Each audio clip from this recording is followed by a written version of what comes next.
सुरासुरैर्वन्दितपादपद्मम् लोके जरालु भयमृत्युनाशम् धातारमीशं विविधौषधेना।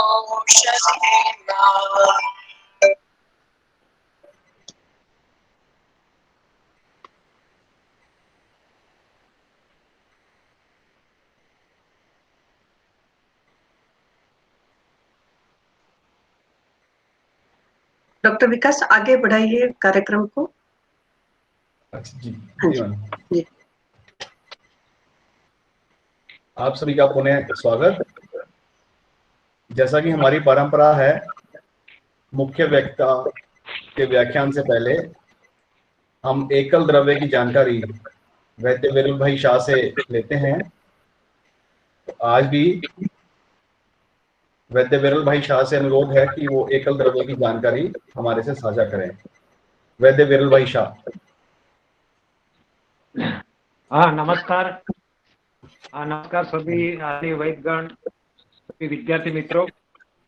Last time हमने वो रसुन के बारे में और रसुन का जो प्रयोग बताया गया है उसके बारे में बताया था, रसुन क्षीरपाक के बारे में।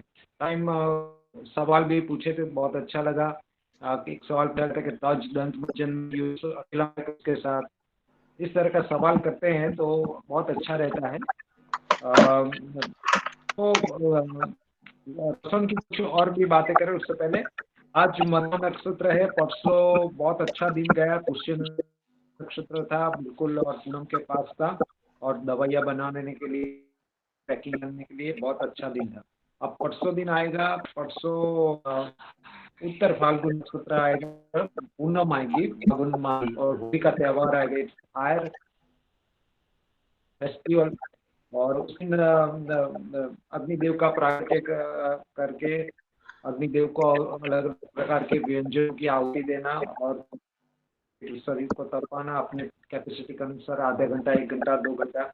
वात व्याधि, अंशवेदना, टिश्यू, जानुवेदना, हाइपरटेंशन, डायबिटीज, बहुत सारी बीमारी है और कैंसर के सेल्स भी डिस्टर्ब होते हैं। अभी जो कोरोना की पेंडेमिक चल रहा है तो शरीर में से माइक्रो ऑर्गेनिज्म डिस्ट्रॉय करने के लिए बहुत अच्छा मौका है हमारे शरीर में को स्वस्थ रखने के लिए।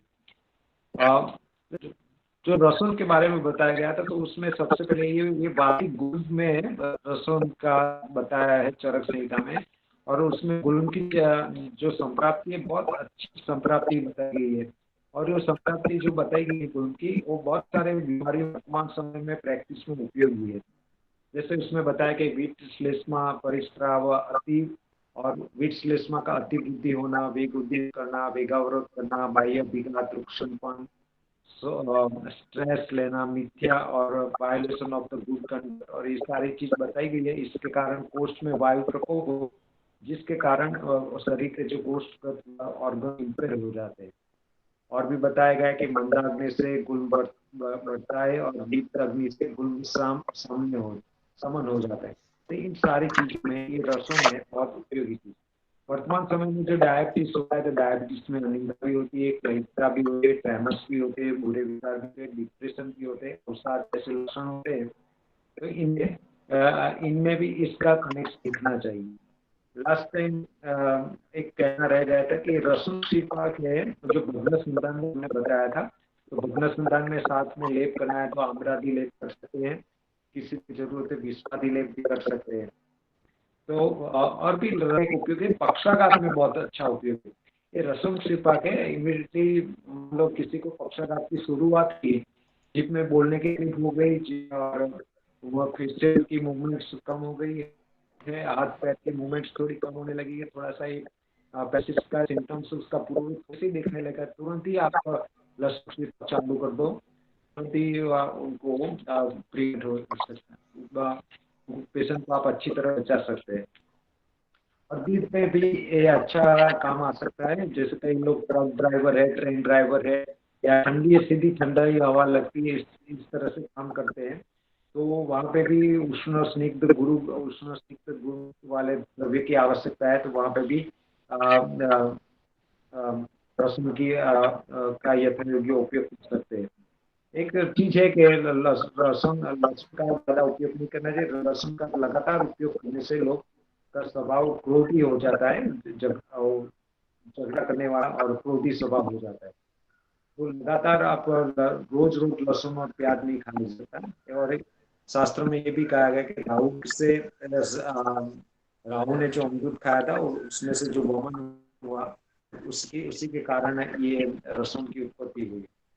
तो और मॉडर्न साइंस में उसमें जो उसका केमिकल एनालिसिस करते हैं तो उसमें एलिसिनाबल्स पाया गया है। और ये जो रसम है उसमें anti hypertensive, anti cholesterol, atherosclerosis में उपयोगी ऐसा पाया गया है। रेस्पिरेटरी ट्रैक्ट इन्फेक्शन में, इंटेस्टाइनल इन्फेक्शन में भी ये उपयोगी बताया गया है। अच्छा, आज मैं जो बताऊंगा तो रसुन का उपयोग बताया, तो प्लांडू प्याज का भी कुछ बात कर रहे थे। प्याज भी एक बहुत उपयोगी चीज है और वो भी हमने उपयोग किया है। तो ये प्लांडू का बल वीर्य को बढ़ाकर लोगों का रक्षण करते हैं, यौन को प्रिय है और मुक्त दूषक उसका एक पर्याय है। ये दुर्गंध, उसके सेवन से दुर्गंध आती है। उस उत्पत्ति स्थान में सौराष्ट्र में बंदर वीरा के आसपास ये होता है। ये उसके लिए बताया गया है कि श्लेष्मलो मारुकत्न प्लांडु आहार योगी बल्यश्च गुरु बल्य भोजनम, इस तरह का बताया गया है। और एक बताया गया भाव प्रकाश में बहुत अच्छा बताया गया, स्वादु पाके रस कृष्ण अपकृतम न पित्तल हरते केवलम वातम, हरते केवलम वातम, ये बहुत अच्छा बताया गया है। और भी आगे एक शास्त्रकार में बताया गया बीजम प्लांडो वृष्यम शायद प्रमेय में भी ये उपयोगी ऐसा बताया गया है। तो केवलम वातहरम ये जो बताया गया है ये बहुत अच्छी चीज बताई गई है और उसी के कारण हमने कुछ प्रयोग निकाले, मैं बताता हूँ। चरक संहिता में उसके 3 प्रयोग बताए गए हैं। ओके, प्याज के रस की बूंदे नाक में डालने से नासाग्रक स्राव बंद होता है। हाँ, लेकिन बिल्कुल संभव करना चाहिए। नासागत रक्तस्राव है तो उसमें आप वासा हरित का सेवन करा सकते हैं। वासा का स्वाद 20-25 प्रत्येक वासा के और करीब 5 से 10 ग्राम यौकुट हरित की, और उसमें 8-10 दाने काली द्राक्ष की डालकर उसको पानी में भिगो दीजिए आधे घंटे में, करीब 200-250 ml पानी में, और स्लोली इसको 5 मिनट बॉयल करके छान कर पीना है। ऊपर मिश्री खाना है। बहुत सेहत अच्छा हो तो शहद भी थोड़ा सा ले रहे। इस तरह का जो प्रयोग है वो नासागत रक्तस्राव में बहुत अच्छा काम करता है। तो ये प्याज के रस की बूंदे नाक में डालना एक बताया गया है। अर्स में भी यवागु में डालने के लिए प्याज बताया गया। लेकिन हम जो वर्तमान समय में जो भी अर्स के पेशेंट्स आते हैं उसकी अंशांश कल्पना देखते हैं तो उसमें प्राय पित्त प्रधान उन लोगों ने द्रव्यों का सेवन किया होता है। उन्होंने जैसे ज्यादा मिर्ची, लाल मिर्ची का, हरी मिर्च का, हींग, मेथी रही गर्म पदार्थों का सेवन किया है, और कुछ ऐसे फ्राई आर्टिकल्स खाए, तीखे फ्राई आर्टिकल्स किए, कुछ ऐसे नॉनवेज खाए, कुछ अल्कोहल वाले पदार्थ का सेवन किया है, और ज्यादा सब प्याज और लहसुन का सेवन किया है। उसी की वजह से उनको रक्तस्राव होता है। तो बिल्कुल संभल के करना चाहिए। जैसा लिखा है हर बार ऐसा रिजल्ट नहीं होता है। जैसे शास्त्रों में ऐसा बताया कि सूरण है, सूरण अर्श के लिए बहुत अच्छा है, लेकिन वर्तमान समय में अब सभी प्रकार के अर्श में सूरण का प्रयोग कराएंगे तो सूरण खाने से अर्श में तकलीफें बढ़ती है।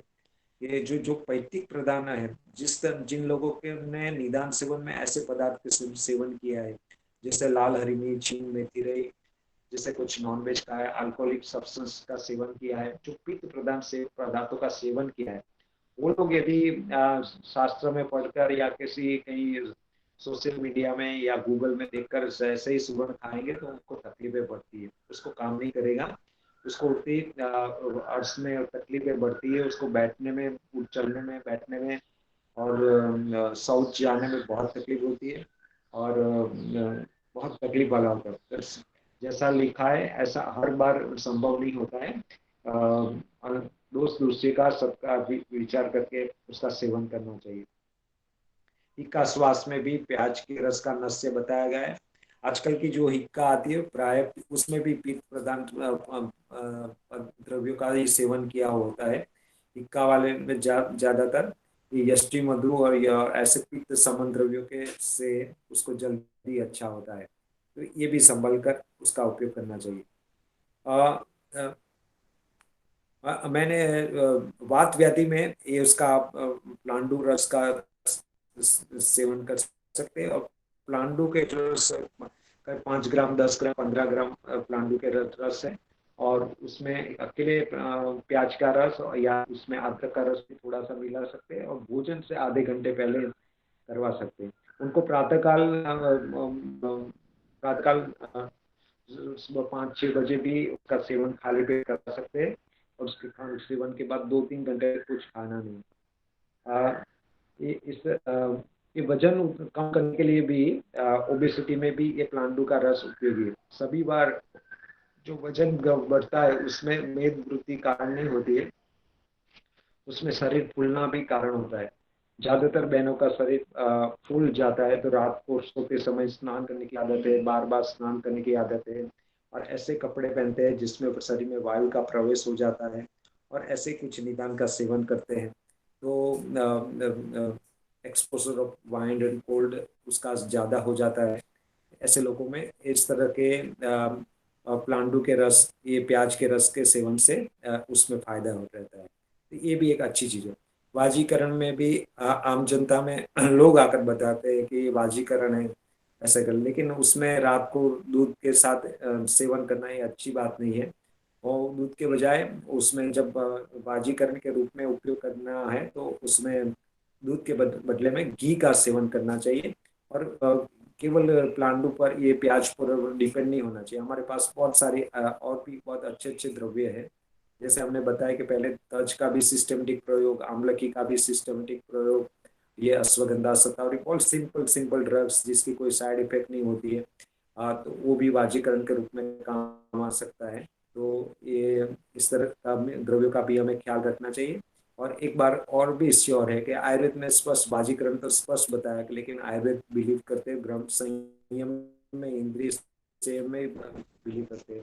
देखिए ब्रह्मचर्य आरोग्यानाम आयुष्याम आनंदजननम वो सारी चीजें लिखी गई है, क्योंकि आहारस्य परम धाम सूत्रम बहुरोगन मरणम मान ये भी चरक संहिता में लिख दिया है।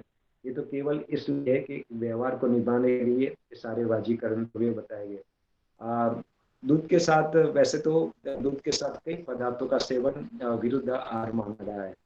ये दूध के साथ कोई शाक द्रव्य नहीं खाया जाता, फल द्रव्य नहीं खाया जाता। जब गर्मी की सीजन आती है, आम का रस बनेगा तो आम को टुकड़ा करके उसका जूस बनाते समय उसमें पानी मिलाकर उसका जूस बनाना चाहिए, उसमें दूध मिलाना नहीं चाहिए। जैसे चीकू का जूस बनाते हैं तो उसमें उसका टुकड़ा कर उसमें पानी मिलाकर चीकू का जूस करना चाहिए, उसमें दूध नहीं मिलाना चाहिए।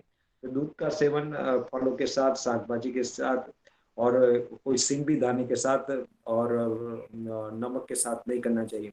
वैसे ही दूध का सेवन प्याज लहसुन के साथ भी नहीं किया जाता है। और लेकिन ये जो भग्न संधान के लिए और कुछ खास कोलाइटिस की बीमारी है, कुछ हृदय रोग की बीमारी है, तो केवल संप्राप्ति विघटन के लिए युक्ति रसम शिल्पा का उपयोग किया जाता है। लेकिन ये रसम शिल्पा का उपयोग भी ऐसे किया जाता है कि सुबह 6 बजे दिया जाता है रसम शिल्पा, और शाम को 4 बजे दिया जाता है, और उसके बाद 3 घंटे तक कुछ लेना नहीं होता है। और साथ में हरितकी का सेवन ऐसा भी होता है। और खान पान में भी ऐसे रक्त शुद्धिकर आहार देते हैं कि जिससे उसकी कोई साइड इफेक्ट असर नहीं होता है। कई लोग ऐसा पूछते हैं कि आपने बताया था दूध के साथ थोड़ा ये रसम किया जाता है, इससे कोड हो जाता है, ऐसे लोग कहते हैं, लेकिन ऐसा नहीं होता है। उसका विधिवत उसका उपयोग होता है। दूध के साथ खिचड़ी खाना एक पर विरुद्ध आहार है। तो इस तरह से लोग आकर बोलते हैं प्याज का वाजीकरण में उपयोग नहीं किया, इस तरह से दूध के साथ प्याज का सेवन नहीं करना चाहिए, उसका ध्यान रखना चाहिए। खास तौर पे सौराष्ट्र के वैद्यों में प्याज का उपयोग इंटेस्ट कॉलन कैंसर में किया में देखा है। एक वैद्यराज से मैंने सुना है, बिल्कुल अच्छी बिल्कुल है। उसमें प्याज को जितनी मात्रा में पेशेंट का खा सके इतना खिलाते हैं, और कुछ ऐसे पथ्य आहार करके और इंटेस्टाइन में कोई कैंसर है तो उसको मिटाने की कोशिश किया जाता है। आयुर्वेद में एक अद्भुत चीज बताई गई है कि जैसे गाय को जौ का आहार का सेवन किया जाए तो ये दूध जो जो गाय का दूध आएगा वो प्रमेय में उपयोगी है। गाय को उड़द खिलाते जाओ एक विधिवत रीति, फिर उसका जो दूध आएगा वो वंध्यत्व में उपयोगी आएगा। गाय को मूंग खिलाते जाओ अच्छी तरह से खिलाते जाओ और तो वो जो दूध आएगा वो रक्त दुष्टिगत रोगों में उपयोगी होगा। वैसे ही ये जो प्लांडु है, जो प्याज है, उसका रस भी बहुत उपयोगी है। ये प्याज का रस है, उस कुछ जमीन में डालते जाओ और तो उस जमीन में से जो पौधा निकलेगा उस उसमें से जो भी वनस्पति आएगी उसमें एंटी कैंसर की एक्टिविटी ज्यादा होगी, क्योंकि जो प्याज का रस होता है उसमें सेलेनियम होता है। ये सेलेनियम वनस्पति को मिलता है तो इसी कारण उसके उसके कारण उस वनस्पति में एंटी कैंसर एक्टिविटी ज्यादा है। तो ये प्याज का एक अच्छा उपयोग है। तो इस तरह से वात व्याधि में वजन कम करने के लिए ये बहुत अच्छी चीज है। और भी दोस्त दूसरी संकल्पना को देखकर अच्छा करना चाहिए। एक स्निग्ध उष्ण गुण की थोड़ा सा ज्यादा उष्ण द्रव्य है, स्निग्ध उष्ण अंशंस वाला द्रव्य है रसम, और जो इतना उष्ण नहीं है प्याज, लेकिन ये स्निग्ध ये भी एक स्निग्ध द्रव्य है। तो दो अच्छे स्निग्ध द्रव्य बिल्कुल इजीली अवेलेबल हमारे पास है। तो इस तरह से हम उपयोग कर सकते हैं और हम काफी अच्छा कर सकते हैं। और धन्यवाद। बस आपके लिए इतना ही, और कुछ क्वेश्चन है तो जरूर बोलिए। धन्यवाद विकास जी। धन्यवाद वैद्य विरल भाई शाह। आपने हमेशा की तरह बहुत सरल भाषा में पलांडु का उपयोग हम सबको बताया। मैं कार्यक्रम को आगे बढ़ाते हुए आज के मुख्य वक्ता डॉक्टर विपिन कुमार अरोड़ा, जो कि असिस्टेंट प्रोफेसर के पद पर कार्यरत हैं, डॉक्टर साहब संहिता सिद्धांत विभाग में उत्तराखंड यूनिवर्सिटी हरिद्वार में असिस्टेंट प्रोफेसर हैं। डॉक्टर साहब ने अपनी BMS university college of Ayurveda Jodhpur से कंप्लीट की। उसके बाद पीजी और पीएचडी दोनों ही एनआईए जयपुर से कंप्लीट की है डॉक्टर साहब ने। और डॉक्टर साहब का टोटल टीचिंग एक्सपीरियंस 5 साल से ज्यादा है। डॉक्टर साहब 2 बुक्स लिखे हैं और 20 से ज्यादा आर्टिकल्स इन्होंने पब्लिश किए हैं पीयर रिव्यूड जर्नल्स में। इसके साथ साथ 10 से ज्यादा पेपर प्रेजेंटेशन विभिन्न नेशनल और इंटरनेशनल सेमिनार्स में डॉक्टर साहब ने प्रेजेंट किया है। साथ साथ 6 गेस्ट लेक्चर भी डॉक्टर साहब ने दिए हैं। 14 से ज्यादा वर्कशॉप्स और सेमिनार डॉक्टर साहब ने कंडक्ट किए हैं और उन्होंने पार्टिसिपेट भी किया है। और 3 से ज्यादा सीएमई भी डॉक्टर साहब ने अटेंड की हैं। अभी डॉक्टर साहब को गाइड हैं 4 स्टूडेंट्स के लिए पीजी के, और 1 पीएचडी के सुपरवाइजर हैं। तो मैं डॉक्टर विपिन अरोड़ा से अनुरोध करूंगा कि वो आज का व्याख्यान शुरू करें। डॉक्टर विपिन अरोड़ा जी।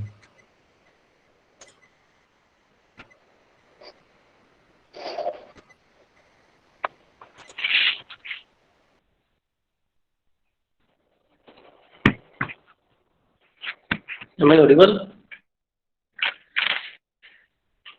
जी डॉक्टर साहब।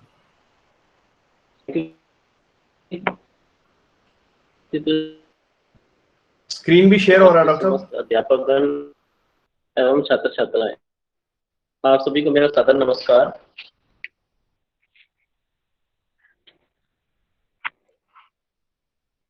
आज का विषय है मेरा need and practical application of प्रमाण सिद्ध विषय पर आता हूँ। मेरी जो आईडी है डॉक्टर विपिन अरोड़ा के नाम से प्रेजेंटेशन शो हो रहा है।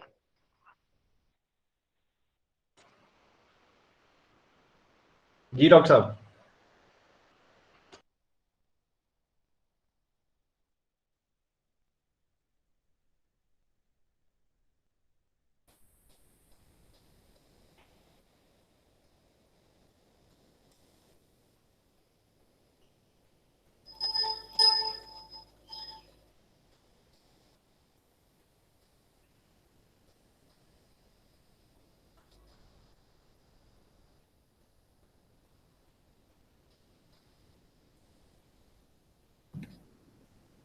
यत् प्रभापटलोदभासि भासते अध्यापि भारतम आर्यदात्मकम ज्योतिः शाश्वतम नः प्रकाशताम्।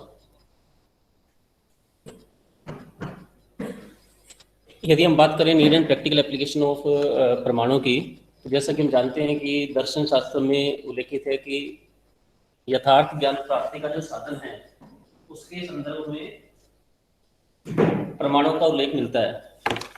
वहीं यदि हम बात करते हैं आयुर्वेद की, तो आयुर्वेद में प्रमाणों के अतिरिक्त रोगी रोग औषध एवं चिकित्सा की सम्यक ज्ञान प्राप्ति के साधन के रूप में परीक्षा विधियों का जो वर्णन है वो उल्लेखित किया गया है। यदि हम आचार्य वात्स्यायन की बात करें तो वात्स्यायन के मतानुसार प्रमाणी अर्थावधारणम परीक्षा, यानी कि प्रमाणों की सहायता से जब हम किसी भी विषय का निश्चित रूप से अवधारण कर लेते हैं, निश्चित रूप से हम किसी निष्कर्ष पर पहुंच जाते हैं, तो इस पूरी की पूरी प्रक्रिया को हम परीक्षा कहते हैं।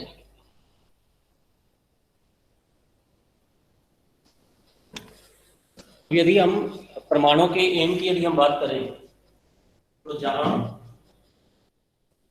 लिखा हुआ है कि परीक्षायास्तु खलु प्रयोजनम प्रतिपत्ति ज्ञानम, यानी कि परीक्षा का प्रयोजन क्या है? प्रतिपत्ति ज्ञान, यानी कि शास्त्रों में जिस प्रकार से व्याधि के बारे में बताया गया है उस व्याधि के लक्षणों के बारे में उसी प्रकार से जान करके तथा उसकी किस प्रकार से चिकित्सा करनी चाहिए, इस प्रकार का जब हम पूरा ज्ञान प्राप्त कर लेते हैं तो उसे हम बोलते हैं प्रतिपत्ति ज्ञान। जहाँ दर्शन शास्त्र का मूलभूत उद्देश्य क्या था? सत्य की खोज करना, सत्य की प्राप्ति करना। वहीं आयुर्वेद में परीक्षा का प्रयोजन क्या है? प्रतिपत्ति ज्ञान। करने के बाद जब हम फाइनल डायग्नोसिस कर लेते हैं और चिकित्सा कर लेते हैं तो ये जो पूरा जो प्रक्रिया है ये परीक्षा के अंतर्गत आती है। इस प्रकार जब हम सब प्रोसेस को कर लेते हैं तो अंत में जो हम तंत्र का जो प्रयोजन है हमारा धातु साम्य करना, उस तंत्र के प्रयोजन को हम प्राप्त कर सकते हैं। अब बात आ रही है कि परमाणु या परीक्षा की आवश्यकता क्यों पड़ी। हम जब चरक संहिता सूत्र स्थान के 15वें अध्याय को देखते हैं तो वह आचार्य लिखते हैं कि दोष, भेषज, देश, काल, बल, शरीर, आहार, सात्म्य, सत्व, प्रकृति, व्यय, इनके अवस्थान्तर इतने सूक्ष्म होते हैं कि इनका विचार करते करते बड़ी बड़ी बुद्धि वाले चिकित्सकों की बुद्धि भी घबरा जाती है, तो फिर अल्प बुद्धि वाले चिकित्सकों की तो बात ही क्या होगी आने वाले समय में, आचार्य लिखते हैं। अतः चिकित्सा के दौरान इन दोष भेषज आदि का सम्यक आलोचन करने में बड़ी कठिनाई होगी, जिससे कि चिकित्सक को अनेकों कष्टों का सामना करना पड़ सकता है, चिकित्सा कार्य में विलंब हो सकता है, रोगी में अनेकों प्रकार के उपद्रव उत्पन्न हो सकते हैं। अतः इस पूरी प्रक्रिया को समझते हुए, इन सब बातों को जानते हुए आचार्यों ने दर्शनों में समाविष्ट अनेकों प्रमाणों को परीक्षा विधियों के रूप में अपने ग्रंथ में समाविष्ट किया। तथा वे लिखते हैं कि परीक्षायास्तु खलु प्रयोजनम प्रतिपत्ति ज्ञानम, इसके अलावा परीक्षा कायनो ही कुशला भवन्ति, कि जब हम सम्यक प्रकार से परीक्षा करके अपने कार्य में प्रवृत्त होते हैं तभी हम सफल हो पाते हैं। जिस प्रकार से कहते हैं कि बाण चलाने में अभ्यस्त व्यक्ति का यदि लक्ष्य बहुत नजदीक हो, लक्ष्य बहुत बड़ा हो, तो वह अपने लक्ष्य को वेधने में कभी भी अपराधी नहीं हो सकता। उसी प्रकार से यदि चिकित्सक परीक्षा करने की बताई गई सभी विधियों से परीक्षा करके अपने कार्य में लगता है तो वह कभी भी साध्य रोगों की चिकित्सा में निष्फल नहीं हो सकता, अर्थात साध्य रोगों की चिकित्सा में हमेशा ही चिकित्सक सफल हो सकता है। इस प्रकार हम यदि बात करें तो जहां परीक्षा का प्रयोजन प्रतिपत्ति ज्ञान है, इसको करने के पश्चात हम हमारे कार्य धातु साम्य को कर सकते हैं, और धातु साम्य क्रिया च उक्ता तंत्र से प्रयोजनम, और यही हमारे तंत्र का प्रयोजन है।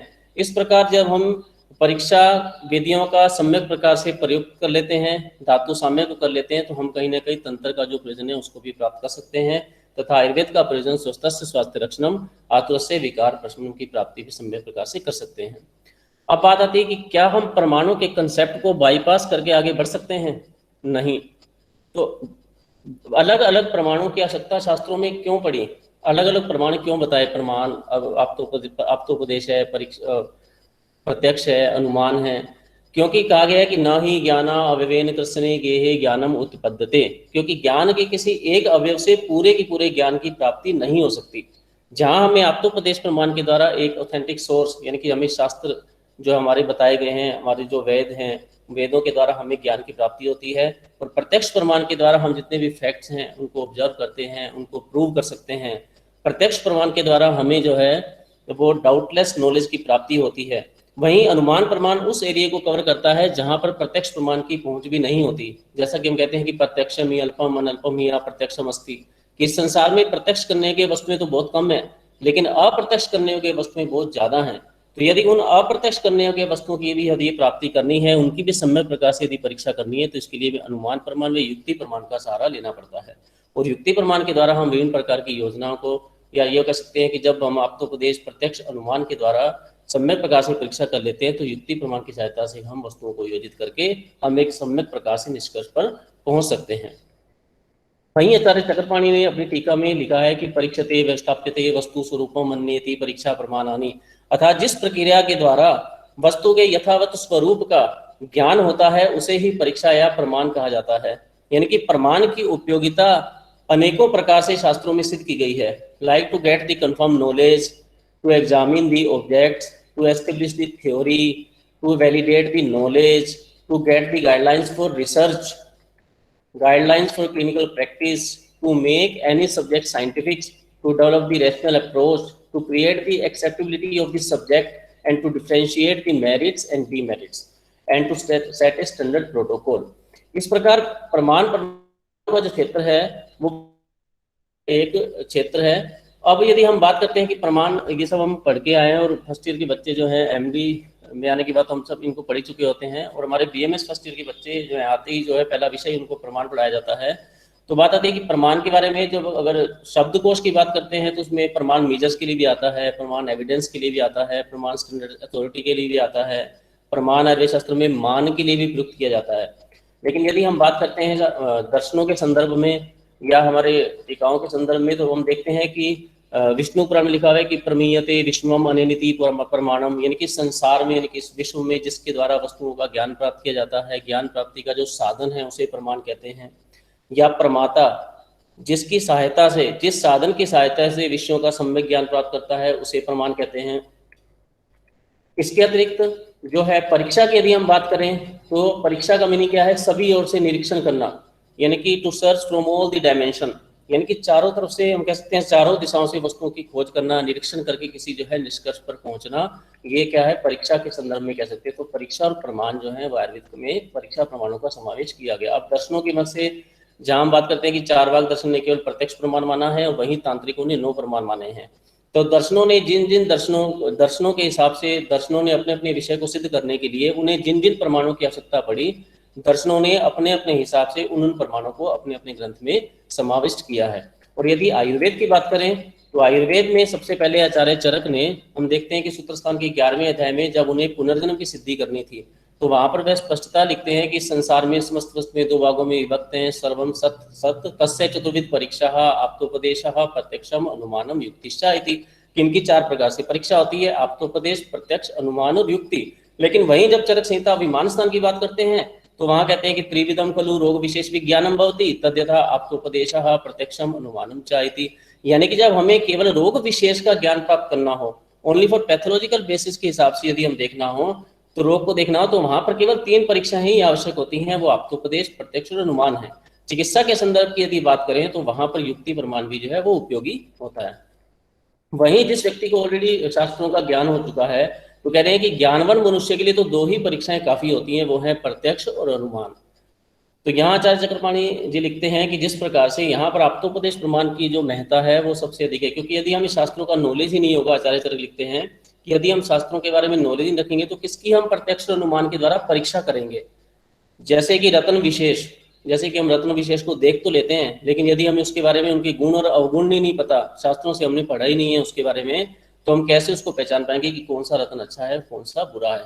अतः शास्त्रों का ज्ञान पहले होना जरूरी है, उसके पश्चात शास्त्रों से पढ़े हुए विषय की हम प्रत्यक्ष और अनुमान के द्वारा परीक्षा कर सकते हैं। वहीं आचार्य सुश्रुत की बात करें तो आचार्य सुश्रुत ने अपने ग्रंथ में सूत्रस्थान के पहले अध्याय में जो है प्रमाणों का समावेश करते हुए लिखा है कि प्रमाण संख्या में 4 होते हैं, प्रत्यक्ष, आगम, अनुमान और उपमान। उपमान प्रमाण को आचार्य सुश्रुत ने समावेश किया क्योंकि शल्य शास्त्र के जो अधिकांशतः विषय होते हैं उनमें उदाहरण दे करके ही, एक जानी गई वस्तु का उदाहरण दे करके ही न जानी गई वस्तु को समझाने के लिए सबसे अधिक जो आवश्यकता होती है वो उपमान प्रमाण की भी पड़ती है। इसलिए आचार्य सुश्रुत ने उपमान प्रमाण को भी ग्रंथ में समाविष्ट किया है। इस प्रकार यदि हम एक कंक्लूजन बेस्ड की बात करें तो आयुर्वेद में हम कह सकते हैं कि न्यूनतम 2 प्रमाण माने गए हैं, मुख्य रूप से प्रत्यक्ष और अनुमान। मैक्सिमम जो है वो 4 प्रमाण माने हैं, आप्तोपदेश, प्रत्यक्ष, अनुमान और युक्ति। और चिकित्सा शास्त्रीय दृष्टिकोण से यदि हम देखें रोगी रोग परीक्षा हेतु 3 प्रमाण माने जा सकते हैं, वो हैं आप्तोपदेश, प्रत्यक्ष और अनुमान। अब यदि एग्जामिनेशन मेथड्स की बात करते हैं तो इसी संदर्भ में द्विविध परीक्षा भी है, त्रिविध परीक्षा भी है, अष्टांग हृदय नहीं मानी है, दर्शन, प्रश्न और प्रश्न, जिसमें दर्शन और प्रश्न परीक्षा प्रत्यक्ष का ही पार्ट है और प्रश्न परीक्षा अनुमान में आती है, यानी कि उन्होंने 2 परीक्षाएं मानी है, प्रत्यक्ष और अनुमान। 4 परीक्षाएं भी मानी है, आप्तोपदेश, प्रत्यक्ष, अनुमान, युक्ति, और आचार्य सुश्रुत ने षड्विध परीक्षाएं मानी है, जिसमें 5 इंद्रियों से होने वाली परीक्षाएं प्रत्यक्ष के अंतर्गत और प्रश्न परीक्षा को हम यदि अनुमान के अंतर्गत समावेश करते हैं तो इन परीक्षाओं का समावेश भी द्विविध परीक्षाओं में किया जा सकता है। अब यदि हम प्रत्यक्ष प्रमाण की बात करें तो डेफिनेशन तो हम सभी को पता ही है कि आत्मेंद्रिय मनोअर्थानाम सन्निकर्षात् प्रवर्तते व्यक्तादाते या बुद्धि प्रत्यक्षम सा निरुच्यते। यहाँ ध्यान देने वाली जो बात यह है कि आत्मा इंद्रिय मनोरथ के सन्निकर्ष के बाद व्यक्ता इति निश्चयात्मिका, निश्चयात्मिका मैंने वस्तु परिच्छेदात्मिका, यानी कि वस्तु का निश्चय करवाने वाली कि हाँ ये वही वस्तु है। तदात्म्य मैंने तत्क्षण जो ज्ञान उत्पन्न होता है, जो बुद्धि उत्पन्न होती है आत्मा इंद्रिय मनोरथ के सन्निकर्ष से, उसे हम क्या कहते हैं? प्रत्यक्ष कहते हैं। अब यदि हम इसकी क्लिनिकल एप्लीकेशन की यदि हम बात करें तो आचार्य चरक ने लिखा है कि जो प्रत्यक्ष परीक्षा के द्वारा हमें रोगी के शरीर में हमारी इंद्रियों की सहायता से रोगी के शरीर में विभिन्न अर्थ जैसे शब्द है, स्पर्श है, रूप है, गंध, इनकी परीक्षा करनी चाहिए केवल रसना इंद्रिय को छोड़ करके। इसमें से कौन कौन से फैक्टर जो हैं वो चक्षु इंद्रिय की सहायता से देखे जा सकते हैं। कहते हैं कि वर्ण, संस्थान, प्रमाण, छाया, शरीर की प्रकृति, शरीर की विकृति, ये सभी जो विषय हैं वो चक्षु इंद्रिय की सहायता से जाने चाहिए। ऐसे ही इसी बात को आचार्य सुश्रुत भी लिखते हैं कि चक्षु इंद्रिय की सहायता से शरीर का उपचय, अपचय, आयु, लक्षण, बल, वर्ण, विकार आदि की परीक्षा की जाती है। कलर है, शेप है, मेजरमेंट है, कॉम्प्लेक्शन है, natural and unnatural change in physical appearance of body, science of disease and other abnormalities, ये सब जो परीक्षाएं हैं वो हम चक्षु इंद्रिय की सहायता से कर सकते हैं। जैसे कि पेशेंट आया, मान लो उसकी डिस्कलरेशन ऑफ बॉडी है जिसमें येलोइश डिस्कलरेशन है कंजक्टिवा में, नेल्स में और म्यूकोजल मेम्ब्रेन में, तो हम देख करके कह देते हैं कि इस पेशेंट को हो सकता है जॉन्डिस हो। ऐसे ही पेलर ऑफ स्किन देख करके हम कह सकते हैं कि एनीमिया का पेशेंट है। इसी प्रकार से यदि हाइपोपिगमेंटेड पैचेज ओवर स्किन है तो हम कह सकते हैं कि विटिलिगो का पेशेंट है, हम चक्षु इंद्रिय की सहायता से देख करके बता देते हैं हमारी। Dark velvety patches of skin open appear in the armpits going in neck है तो हम कह सकते हैं कि एक्यांथोसिस निग्रिकेंस का पेशेंट है। मतलब हम प्रत्यक्ष कर लेते हैं पेशेंट को हमारी चक्षु इंद्रिय की सहायता से ही जो है देख करके बता देते हैं कि पेशेंट किसका है। यदि शेप में कोई चेंज आ रहे हैं, पेशेंट हमारे पास आया जिसके अल्नर डेविएशन मिलता हो, स्वेन जो है नेक डिफॉर्मिटी हो, तो हम कह देते हैं कि ये रूमेटॉइड आर्थराइटिस का पेशेंट है। इसी प्रकार से यदि लॉर्डोसिस है, काइफोसिस है, स्पाइनल काइफोटिक डिफॉर्मिटी है तो एनक्लाइजिंग स्पॉन्डिलाइसिस का पेशेंट है। इसी तरह से यदि रोगी को चेहरे को देखते हैं, चेहरे की यदि हमें लगता है कि मांसपेशियों में किसी प्रकार से विकृति मिल रही है तो हम कह सकते हैं किसी बेल पॉल्सी यानी कि फेशियल पैरालिसिस का पेशेंट है। इसी तरह से हमारे पास कोई बच्चा है, उसको देख करके यदि उसकी क्लेफ्ट लिप्स है, क्लेफ्ट पैलेट है, तो हम देख करके कह देते हैं कि ये क्लेफ्ट पैलेट या क्लेफ्ट लिप्स का रोगी है। इसी प्रकार से यदि एवर्टेड एम्ब्लाइकस मिलती है तो एसाइटिस का पेशेंट है। इस प्रकार चक्षु इंद्रिय की सहायता से प्रथम दृष्टया हम पेशेंट को देख करके ही डायग्नोस कर लेते हैं कि ये पेशेंट किस डिजीज से ग्रस्त है। जैसे कि एग्जांपल ग्रेव्स डिजीज की बात करें, डाउन सिंड्रोम में सॉरी लो सेट ईयर्स है, सिंगल लाइन ऑफ पाम है, अपस्लैंटिंग पाल्पेब्रल फिशर है, देन डायग्नोस कर लेते हैं कि डाउन सिंड्रोम का पेशेंट है।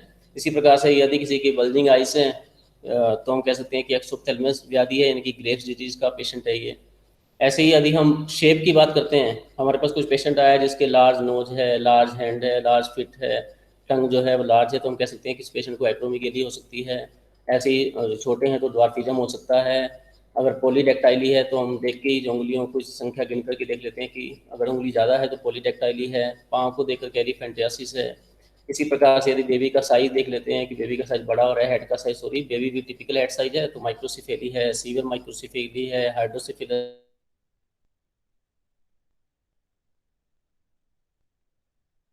कलर को, कॉम्प्लेक्शन को देख करके ही तो हमारी प्रत्यक्ष जो है प्रत्यक्ष के द्वारा ही बता देते हैं कि पेशेंट को क्या है। जैसे कि कॉम्प्लेक्शन में डायबिटीज में, ट्यूबरकुलोसिस में, एनीमिया में, मोल न्यूट्रिशन में, कार्सिनोमा में रोगी के कॉम्प्लेक्शन में क्या होता है, चेंज हो जाता है। अब यदि आयुर्वेद की हम बात करें तो आयुर्वेद में भी इनका उल्लेख देखो मिलता है कि जैसे आयुर्वेद में यदि आंखों के बारे में यदि हम देखें तो अरुण वर्ण जो होता है यदि अक्षी में मिलता है तो अनेकों व्याधियों में अक्षी का अरुण वर्ण उल्लेखित है। जैसे वातिक उदर में अक्षी का अरुण वर्ण हो सकता है, वातिक गुल्म में हो सकता है, वातिक ज्वर में हो सकता है, वातिक पांडु में हो सकता है। इस प्रकार पहले तो ये आप्तोपदेश प्रमाण में लिखा हुआ है कि इन व्याधियों में हमारा ये वर्ण आंखों का होता है। फिर हम प्रत्यक्ष जब पेशेंट को देखते हैं तो हम एक डायग्नोस कर लेते हैं कि इस पेशेंट में ये व्याधि हो सकती है। ऐसे ही नील वर्ण, ताम्र वर्ण, कृष्ण वर्ण, कानों का रक्त वर्ण, मुख का अरुण वर्ण, कृष्ण वर्ण, ताम्र वर्ण, होठ में देखो कृष्ण वर्ण है तो रक्तज गुल्म का पेशेंट हो सकता है। दांतों का यदि नीला वर्ण हो रहा है तो असाध्य मदात्य का पेशेंट हो सकता है। इसी प्रकार से और भी व्याधि में जैसे आंखों की यदि उत्पिंडित अक्षी है तो तमक श्वास का पेशेंट हो सकता है, कुकुनक का पेशेंट हो सकता है। यदि उसकी जो है नासिका से कृमि दिख रहे हैं तो दुष्ट प्रतिशाय का पेशेंट हो सकता है। यदि होठ दो भागों में विभक्त है तो खंडोष्ठ का पेशेंट हो सकता है। इस प्रकार से आयुर्वेद में जो है अनेकों व्याधियों में अनेकों ऐसे लक्षण बता रखे हैं जिसमें कि हम जो है केवल हमारी चक्षु इंद्रिय की सहायता से ही रोगी को देख करके बता देते हैं इन सब भावों को कि रोगी इस व्याधि से ग्रसित है। जैसे कि नाभि में यदि गोपुच्छ आकृति है तो बद्धे गुद्योदर का पेशेंट है। परिवृत नाभि है जैसे कि हम पढ़ते थे एवर्टेड एम्ब्लाइटिस है तो जलोदर का पेशेंट है। गंडू पद मुख सदृश है तो नाभि अर्श का पेशेंट हो सकता है। तो इस प्रकार से अनेकों व्याधियों के ऐसे अनेकों जो हैं लक्षण वर्णित हैं जिसकी सहायता से हम हमारी चक्षु इंद्रिय से देख करके पेशेंट को डायग्नोस कर सकते हैं। ऐसे ही यदि हम factors detected by organ of touch यानी कि स्पर्श इंद्रिय की सहायता से यदि हम परीक्षा की बात करें तो लिखा हुआ है कि प्रकृति और विकृति से युक्त स्पर्श की परीक्षा हाथ से करते हैं। मतलब पेशेंट को टच करके स्पर्श करके हम बता देते हैं कि प्राकृत स्पर्श है या विकृत स्पर्श है।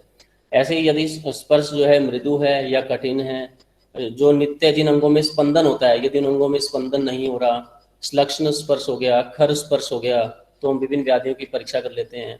इसी प्रकार से जो है आचार्य सुश्रुत ने भी इन भावों को लिखा है कि यदि पेशेंट का स्पर्श इंद्रिय के द्वारा जो पेशेंट का जो व्यक्ति जो है उसका शीत, उष्ण, श्लक्ष्ण, कर्कश, मृदु, कठिन, ज्वर, शोफ आदि व्याधियों में स्पर्श हो जाते हैं जिसको हम स्पर्श इंद्रिय की सहायता से जाना जा सकता है। जैसे अब मॉडर्न साइंस में यदि हम बात करें तो मॉडर्न साइंस में बिल्कुल ऐसा ही उल्लेख मिलता है कि normal and abnormal tactile sensations हो गया, बॉडी टेम्परेचर हो गया, वेरियस रिफ्लेक्सेस हो गए, वेरियस एबनॉर्मल ग्रोथ हो गई like tumours, organomegaly can be detected by palpation, fluid thrills in ascites, abnormal fluid accumulation in joints can be detected by palpation etc. Like a normal and abnormal tactile sensation की यदि हम बात करें जैसे कि diabetic neuropathy में हम स्पर्श करके देख सकते हैं कि रिफ्लेक्सेस के बारे में, लेप्रोसी में हम देख सकते हैं, गुलियन-बेरी सिंड्रोम में एक्रोपैरेस्थीसिया मिलता है। ऐसे ही टेम्परेचर की यदि बात करें तो फीवर में हाइपरथर्मिया मिलता है, डिहाइड्रेशन में हाइपोथर्मिया मिलता है, इडिमा में लोकलाइज्ड हाइपरथर्मिया मिलता है, गुलियन-बेरी सिंड्रोम में एरिफ्लेक्सिया मिलता है। मोटर न्यूरॉन डिजीज में रोगी को स्पर्श करते हैं या हैमर की सहायता से यदि हम चेक करते हैं तो लोअर मोटर डिजीज में हाइपोफ्लेक्सिया और अपर में हाइपरफ्लेक्सिया मिलता है।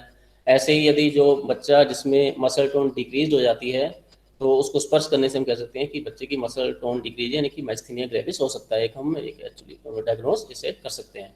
ऐसे ही आयुर्वेद में भी देखो इन चीज़ों का उल्लेख जैसा मॉडर्न साइंस में वर्णित है वैसे आयुर्वेद में भी उल्लेख मिलता है। विभिन्न व्याधियों में जो लक्षण बताए गए हैं जैसे ज्वर व्याधि में पेशेंट का जो शरीर है, जो अधिष्ठान इनकी शरीर है वो कैसा होता है, उष्ण स्पर्शी हो जाता है। अगर उष्ण स्पर्श मिल रहा है तो पित्त की वृद्धि भी हो सकती है। उष्ण स्पर्श है तो आम शोभ भी हो सकता है। चर्म कुष्ठ के पेशेंट में स्पर्श कैसा होता है, खर स्पर्श हो जाता है त्वचा का। किटिव कुष्ठ में कैसा हो जाता है, किर्ण खर स्पर्श हो जाता है लाइक घमौरियां टाइप। ऐसे ही यदि उदर में पत्थर कोई रख दिया गया स्पर्श करने पर उदर ऐसे लगता है जैसे पत्थर के समान कठिन सा लगता है तो इसका मतलब मृत गर्भ जो होता है उसको डायग्नोस कर सकते हैं। कफोदर में क्या होता है, स्पर्श कैसा होता है, कठिन। ऐसे ही जो है यदि पैरों को स्पर्श करने पर यदि शीतता मिलती है तो है वात के पूर्व में भी ऐसा मिलता है। ऐसे ही यदि पैरों को स्पर्श करने पर उष्ण यानी कि संताप मिलता है तो यक्ष्माजन्य ज्वर भी हो सकता है। इस प्रकार हम देखते हैं कि आयुर्वेद में भी अनेकों व्याधियों में ऐसे अनेकों भाव बता रखे हैं जिनकी परीक्षा हम हमारी स्पर्शना इंद्रिय के माध्यम से कर सकते हैं और व्याधि को इजीली डायग्नोस किया जा सकता है। अब यदि हम factors detected by hearing of organ यानी कि हम श्रोत्रेंद्रिय की सहायता से हमारी श्रोत्रेंद्रिय की सहायता से यदि हम फैक्टर्स को डिटेक्ट करना चाहें तो आचार्य चरक ने लिखा है कि अंतरकूजन, संधि स्फुटन, अंगुली पर्वों में जो भी संधियों में स्फुटन हो रहा है या जो स्वर व्यक्ति जो भी बोलता है उसका जो स्वर विशेष है उसकी परीक्षा हम हमारे कानों से यानी कि श्रोतेंद्रिय के माध्यम से कर सकते हैं। इसके अलावा आचार्य सुश्रुत ने बोला है कि व्रण से जो भी प्रकार के स्राव निकल रहे हैं तो उन स्राव से कैसा शब्द आ रहा है उस शब्द से भी हम व्रण का पता लगा सकते हैं कि ये वातज व्रण है, पित्तज व्रण है, कफज व्रण है। इसके अतिरिक्त जो है इंद्रिय स्थान की यदि हम बात करें तो वहां पर तो स्पष्टता लिखा हुआ है कि कौन कौन से स्वरों को प्राकृत माना चाहिए और कौन कौन से स्वरों को वैकृत स्वर माना जा सकता है, और प्राकृत और वैकृत स्वरों से ही हम रोगी के अरिष्ट लक्षणों का पता भी लगा सकते हैं कि रोगी में जो है अरिष्ट लक्षण उत्पन्न हो चुके हैं, जैसे कि हंस, क्रोच, नेमी, दुंदुबी, ये क्या है, प्राकृत स्वर हैं। एडक, कल, ग्रस्त, अव्यक्त, गदगद, शाम, दीन, अनुकीर्ण, ये जो स्वर हैं वो वैकृत स्वर माने जाते हैं।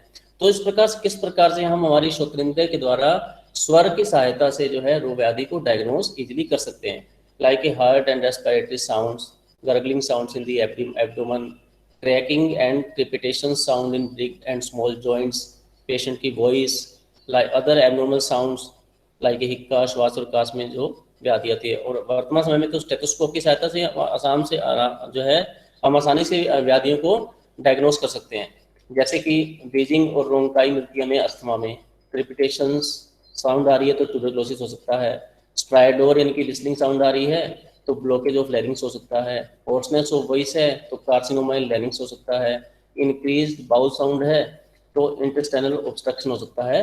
इस प्रकार से यह है कि हम किस प्रकार से हमारी श्रोतेंद्रिय की सहायता से इजीली जो है प्रमाणों का आधार लेकर के हम व्याधि को डायग्नोस कर सकते हैं। जैसे अब आयुर्वेद की बात करें तो आयुर्वेद में भी देखो विभिन्न व्याधियों में अनेकों एक श्रवणगम्य भाव बता रखे हैं, जिसकी सहायता से हमें पता चल जाता है कि कौन सी व्याधि हो सकती है। जैसे यदि पेशेंट के कंठ में से गुरगुर की आवाज आ रही है तो तमक श्वास का रोगी हो सकता है, गल शालुक एडिनोइड्स का पेशेंट हो सकता है, यदि पार्श्वों से गुरगुर जैसा शब्द आ रहा है तो पार्श्व शूल हो सकता है, यदि उसके उधर से आटोप जैसी साउंड आ रही है तो हिक्का का पूर्व रूप में ऐसा होता है, आनाह हो सकता है पेशेंट को, आंतों से यदि कुंचन जैसी आवाज आ रही है तो ग्रहणी व्याधि हो सकती है। इसी प्रकार से यदि वाणी व्यक्ति की अल्प वाणी हो गई है तो पेशेंट को स्वरभेद हो सकता है। तो इस प्रकार से किस प्रकार से हम व्याधियों में जो बता रखे हैं श्रवणगम्य भाव कौन कौन से हैं उनको देख करके हमारी श्रोतेंद्रिय की सहायता से भी हम इजीली व्याधि को डायग्नोस कर सकते हैं। अब बात आती है कि ऐसे कौन कौन से फैक्टर हैं जो हमारी घ्राणेंद्रिय की सहायता से यानी कि नासा के माध्यम से हम डिटेक्ट कर सकते हैं। तो आचार्य चरक लिखते हैं कि रोगी के शरीर से जो भी प्राकृत या विकृत जो गंध आ रही है उनकी परीक्षा हमें घ्राणेंद्रिय की सहायता से करनी चाहिए।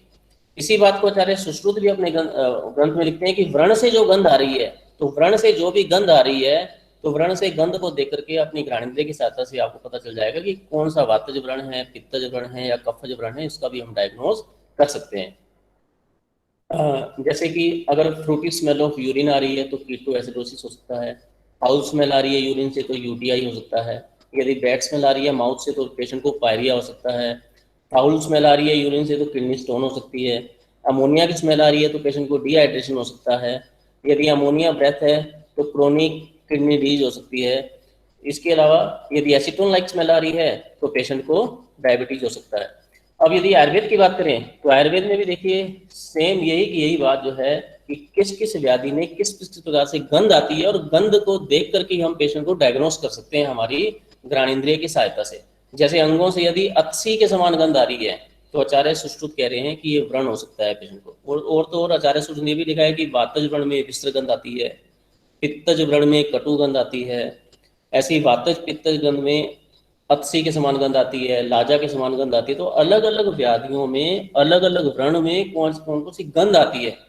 जैसे कि अगर कृदरम विसर्प है तो पूर्णव गंध पेशेंट में से शव के समान गंध आएगी, यदि नासिका से पेशेंट की पूती गंध आ रही है तो इसको पूती नस्य हो सकता है, यदि पेशेंट के मुख से दुर्गंध आ रही है तो इस पेशेंट को पूती नासा हो सकता है, इस पेशेंट को दुष्ट प्रतिशाय हो सकता है। इस प्रकार से हम आसानी से चाहे कहें कि चक्षुंद्रिय के माध्यम से, घ्राणेंद्रिय के माध्यम से, चारों हमारी इंद्रियों के माध्यम से केवल एक रसना इंद्रिय को छोड़ करके हम इजीली प्रत्यक्ष प्रमाण की सहायता से पेशेंट को डायग्नोस किया जा सकता है। अब सेकंड जो प्रमाण है वो है अनुमान प्रमाण। अनुमान प्रमाण की क्या डेफिनेशन है इस विषय पर मैं नहीं जाऊंगा क्योंकि विषय हम काफी बार पढ़ लेते हैं कि प्रत्यक्ष पूर्वम त्रिविधम त्रिकालम च अनुमीयते, कार्य से कारण का अनुमान, कारण से कार्य का अनुमान, कार्य कारण से भिन्न वर्तमान कालिक जो अनुमान है, 3 प्रकार का अनुमान होता है। अब बात आ रही है कि अनुमान प्रमाण का क्लिनिकल यूटिलिटी क्या है।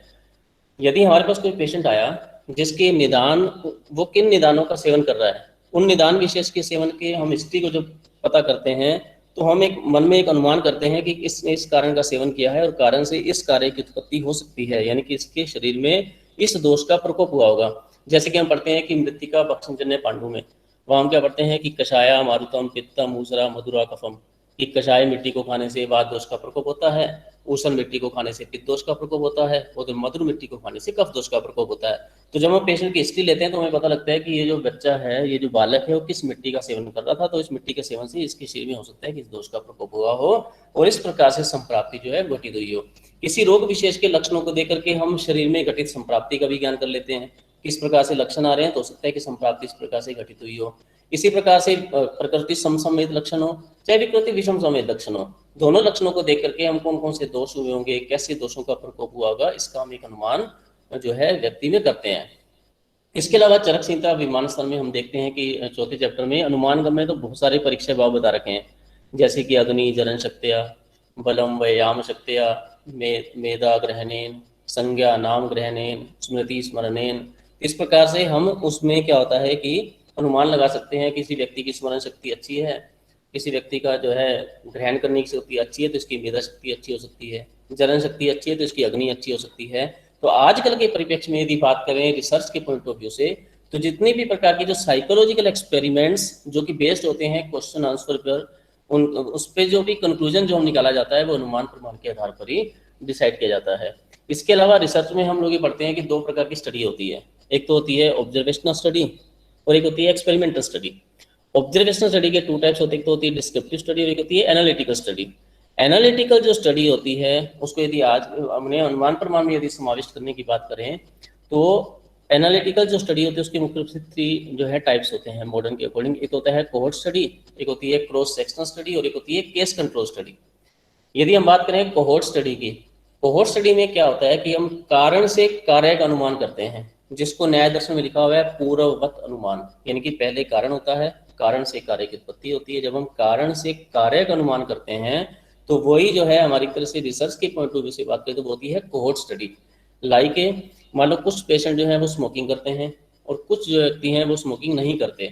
हम दोनों प्रकार के पेशेंट को क्या करते हैं, फॉलो लेते हैं उनका, और आज से 5 साल बाद 7 साल बाद जब उनको फॉलो करते हैं तो हम ये मतलब लगाते हैं, मतलब उस कंक्लूजन पर पहुंचते हैं कि क्या स्मोकिंग करने वाले पेशेंट को ही कैंसर होता है या नॉन स्मोकिंग पेशेंट को भी कैंसर हो सकता है। यानी कि जब हम कारण से कार्य की तरफ बढ़ते हैं तो ये जो प्रोस्पेक्टिव कोहोर्ट स्टडी है ये कारण से कार्य का अनुमान यानी कि पूर्ववत अनुमान में समाविष्ट हो सकती है। इसी प्रकार से यदि हम बात करें केस कंट्रोल स्टडी की, केस कंट्रोल स्टडी में क्या होता है रेट्रोस्पेक्टिव स्टडी, यानी कि जब हम कारण से कार्य की तरफ जाते हैं, कार्य से कारण की तरफ जाते हैं। जैसे मान लो हमारे पास कोई पेशेंट आया कैंसर का पेशेंट और एक आए नॉन कैंसर के पेशेंट, हम क्या करते हैं जब उनकी हिस्ट्री लेते हैं, हिस्ट्री शीट भरते हैं, तो पेशेंट की जब हम हिस्ट्री शीट भरते हैं तो हिस्ट्री शीट से हम देखते हैं कि कैंसर के पेशेंट ने जो है किन कारणों का सेवन किया और जिनको कैंसर नहीं हुआ वो किन कारणों का सेवन करते थे, और जब हम उनके मध्य में कंपैरिजन करते हैं तो ये जब हम कार्य से कारण की तरफ जाते हैं तो ये जो शेषवत अनुमान जिसको न्यायदर्शन ने बोला है, यही जो है मॉडर्न साइंस की हम बात करें या रिसर्च के पॉइंट ऑफ व्यू से बात करें तो वो कौन सी स्टडी है, केस कंट्रोल स्टडी यानी कि रेट्रोस्पेक्टिव स्टडी। तीसरी स्टडी कौन सी होती है, क्रॉस सेक्शन स्टडी, इसको बोलते हैं प्रेवलेंस स्टडी, यानी कि वर्तमान समय में हमारे पास जो पेशेंट आ रहा है उसको कौन सी व्याधि है और उसने अभी वर्तमान समय में किन निदानों का सेवन किया है जिससे कि उसको व्याधि हो गई है। जब हम इस प्रकार का अनुमान करते हैं तो वो होती है सामान्यतः दृष्ट अनुमान। इसी प्रकार से एक जो है जब हम प्रत्यक्ष की बात करें तो